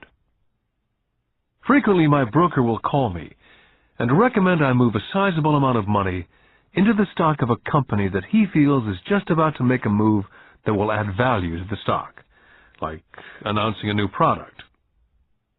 I will move my money in for a week to a month while the stock moves up. Then I pull my initial dollar amount out and stop worrying about the fluctuations of the market because my initial money is back and ready to work on another asset. So my money goes in and then it comes out, and I own an asset that was technically free. Step number 8. Assets buy luxuries. As I said in the section, Pay Yourself First, if a person cannot master the power of self-discipline, it's best not to try to get rich. For while the process of developing cash flow from an asset column in theory is easy, it's the mental fortitude of directing money that's hard. Due to external temptations, it's much easier in today's consumer world to simply blow it out of the expense column. Because of weak mental fortitude, that money flows into the paths of least resistance. That is the cause of poverty and financial struggle. I love my luxuries as much as anyone else. The difference is, some people buy their luxuries on credit. It's the keep up with the Joneses trap. I use the income from my assets to buy my luxuries.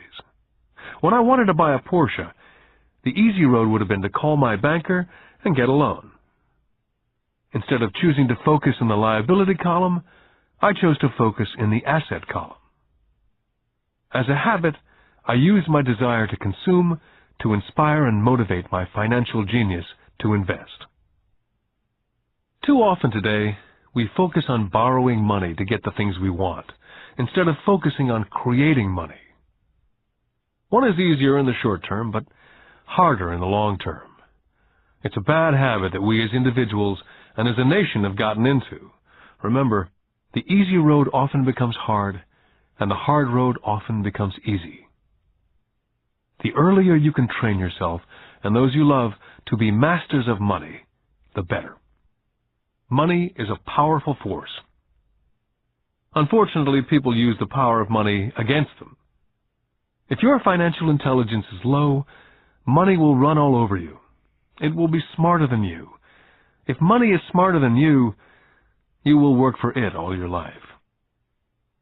Step number 9. The need for heroes. When I was a kid, I greatly admired Willie Mays, Hank Aaron, Yogi Berra. They were my heroes. As a kid playing Little League, I wanted to be just like them. I treasured their baseball cards. I wanted to know everything about them. I knew the stats, the RBI, the ERAs, their batting averages, how much they got paid, and how they came up from the minors. I wanted to know everything because I wanted to be just like them. Every time, as a 9 or 10-year-old kid, when I stepped up to bat or played first base or catcher, it wasn't me. I was Yogi or Hank. It's one of the most powerful ways we learn that we often lose as adults. We lose our heroes. We lose our naivete. I have new heroes as I grow older. I have golf heroes such as Peter Jacobsen, Fred Couples, and Tiger Woods.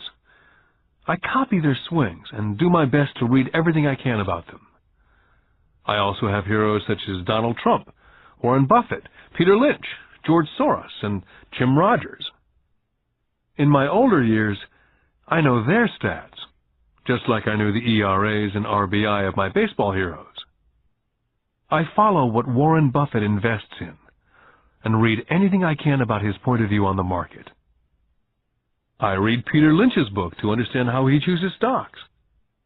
And I read about Donald Trump, trying to find out how he negotiates and puts deals together. Just as I was not me when I was up to bat, when I'm in the market or I'm negotiating a deal, I am subconsciously acting with the bravado of Trump. Or when analyzing a trend, I look at it as though Peter Lynch were doing it. By having heroes, we tap into a tremendous source of raw genius. But heroes do more than simply inspire us. Heroes make things look easy. It's the making it look easy that convinces us to want to be just like them. If they can do it, so can I. Step number 10. Teach and you shall receive. Both of my dads were teachers. My rich dad taught me a lesson I've carried all my life, and that was the necessity of being charitable or giving. My educated dad gave a lot by the way of time and knowledge, but almost never gave money. As I said, he usually said that he would give when he had some extra money. Of course, there was rarely any extra. My rich dad gave money as well as education. He believed firmly in tithing. If you want something, you first need to give, he would always say. When he was short of money, he simply gave money to his church or to his favorite charity. If I could leave one single idea with you, it's that idea. Whenever you feel short or in need of something, give what you want first, and it will come back in buckets. That's true for money, a smile, love, friendship. I know it's often the last thing a person may want to do, but it's always worked for me. I just trust that the principle of reciprocity is true, and I give what I want. My rich dad would often say, poor people are more greedy than rich people. He would explain that if a person was rich, that person was providing something that other people wanted. In my life, over all these years, whenever I felt needy or short of money or short of help, I simply went out and found in my heart what I wanted and decided to give it first. And when I gave, it always came back. It reminds me of the story of the guy sitting with firewood in his arms on a cold, freezing night, and he's yelling at the pot-bellied stove, "When you give me some heat, then I'll put some wood in."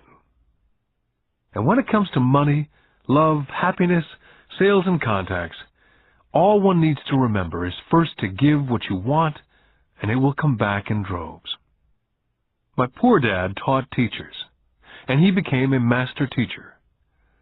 My rich dad always taught young people his way of doing business. In retrospect, it was their generosity with what they knew that made them smarter. There are powers in this world that are much smarter than we are. You can get there on your own, but it's easier with the help of the powers that be. All you need to be is generous with what you have, and the powers will be generous with you. Take action. All of you were given two great gifts, your mind and your time. It is up to you to do what you please with both. With each dollar bill that enters your hand, you and only you have the power to determine your destiny. Spend it foolishly, you choose to be poor. Spend it on liabilities, you join the middle class. Invest it in your mind and learn how to acquire assets, and you will be choosing wealth as your goal and your future. The choice is yours and only yours. With every day, with every dollar, you decide to be rich, poor, or middle class. Choose to share this knowledge with your children, and you choose to prepare them for the world that awaits. No one else will. You and your children's future will be determined by choices you make today, not tomorrow. This has been a Time Warner Audiobooks production of Rich Dad, Poor Dad, written by Robert Kiyosaki with Sharon L. Lecter, CPA, and read by Stephen Hoy, featuring an introduction by Robert Kiyosaki. Executive producer, Maya Thomas. Produced and directed by John Brunette. Text abridged by John Whitman. Text edited by William Whittington. Production coordinated by Daniel Metcalf. Rich Dad, Poor Dad is also available in paperback from Warner Business Books.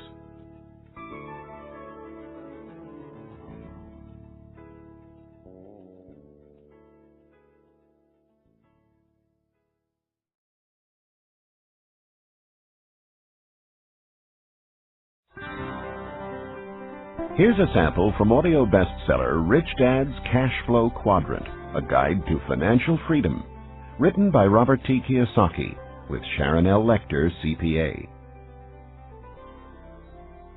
When people ask why Kim and I were homeless back in 1985, I tell them it was because of what my rich dad taught me about money. For me, money is important, yet I did not want to spend my life working for it. That is why I did not want a job. If we were going to be responsible citizens, Kim and I wanted to have our money work for us rather than spend our lives physically working for money. That is why the cash flow quadrant is so important. It distinguishes between the different ways in which money is generated. There are ways of being responsible and creating money other than physically working for it. But in order to embrace wealth, it is essential to understand your relation to it. My highly educated dad had a strong belief that the love of money was evil, that to profit excessively meant you were greedy. He often said, "I'll never be rich," or "investing is risky," or "money isn't everything." My rich dad had a different point of view. He thought it foolish to spend your life working for money and pretend that money was not important. Rich dad believed that life was more important than money, but money was important for supporting life. He often said, "You only have so many hours a day, and you can only work so hard. So why work hard for money? Learn to have money, and people work hard for you, and you can be free to do the things that are important." To my rich dad, what was important was to have lots of time to raise his kids, to have money to donate to charities and projects he supported, to bring jobs and financial stability to the community, to have time and money to take care of his health, and to be able to travel the world with his family. "Those things take money," said Rich Dad. "That is why money is important to me. Money is important, but I don't want to spend my life working for it." It was my rich dad who often referred to the cash flow quadrant when I was a young boy. He would explain to me the difference between someone who was successful on the left side versus the right side. Having two dynamic and successful father figures around me gave meaning to what each was saying. But it was what they were doing that allowed me to begin to notice the differences between the ES side of the quadrant and the BI side. One painful lesson I experienced as a young boy was simply how much time one dad had available to spend with me versus the other. As the success and prominence of both dads grew, it was obvious that one dad had less and less time to spend with his wife and 4 children. My real dad was always on the road, at meetings, or dashing off to the airport for more meetings. The more successful he got, the fewer dinners we had together as a family. Weekends he spent at home in his crowded little office buried under paperwork. My rich dad, on the other hand, had more and more free time as his success grew. One of the reasons I learned so much about money, finance, business, and life was simply because my rich dad had more and more free time for his children and me. Rich Dad's Cash Flow Quadrant is also available in paperback from Warner Business Books.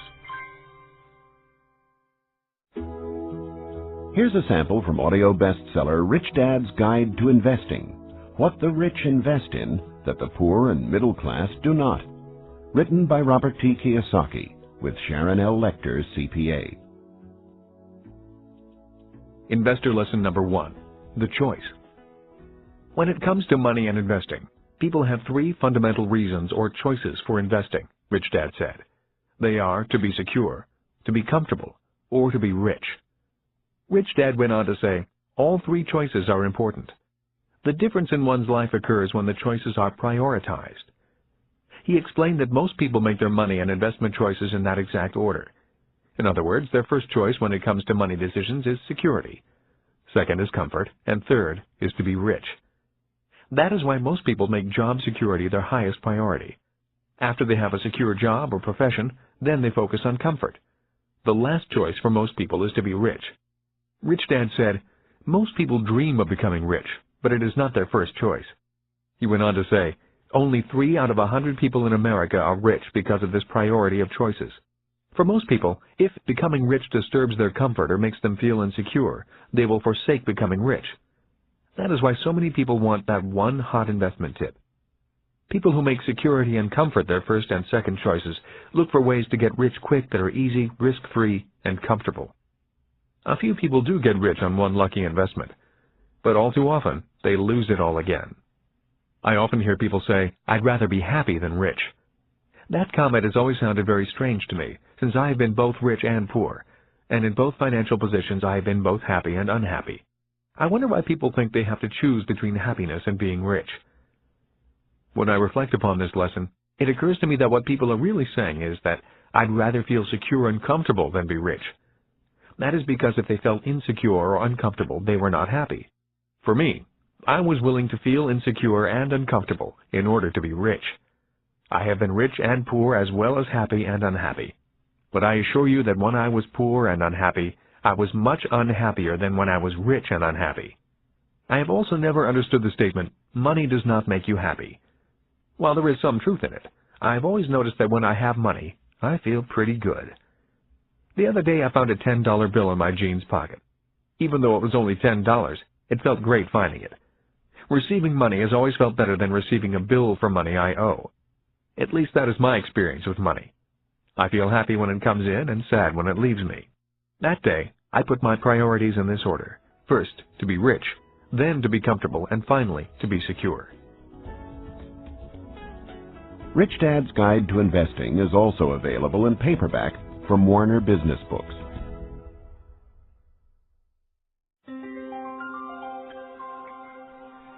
Here's a sample from Rich Dad's Rich Kid, Smart Kid, giving your children a financial head start.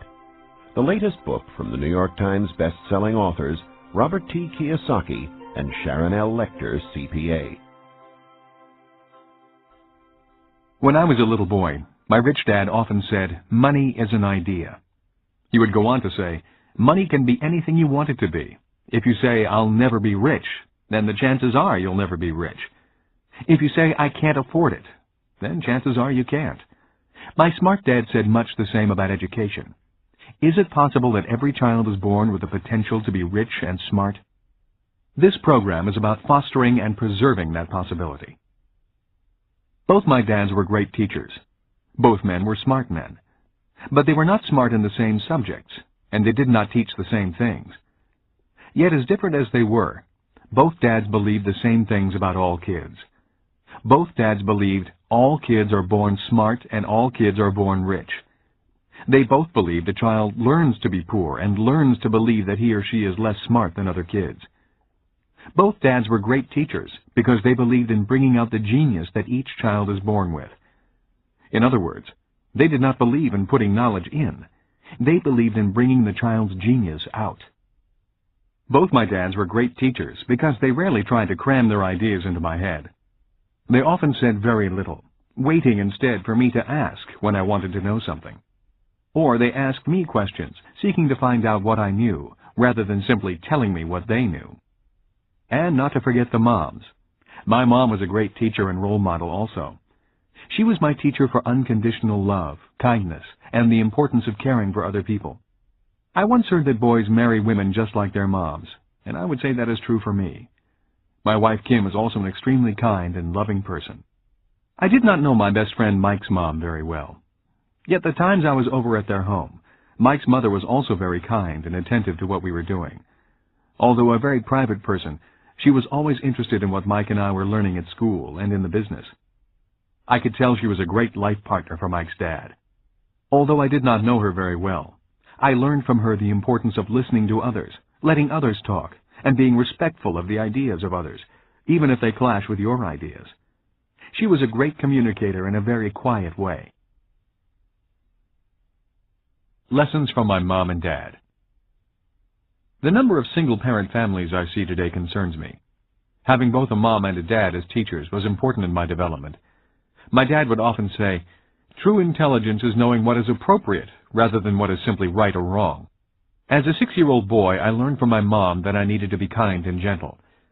But when I found myself constantly confronted by bullies at school, I also learned that I could at times be too kind and gentle.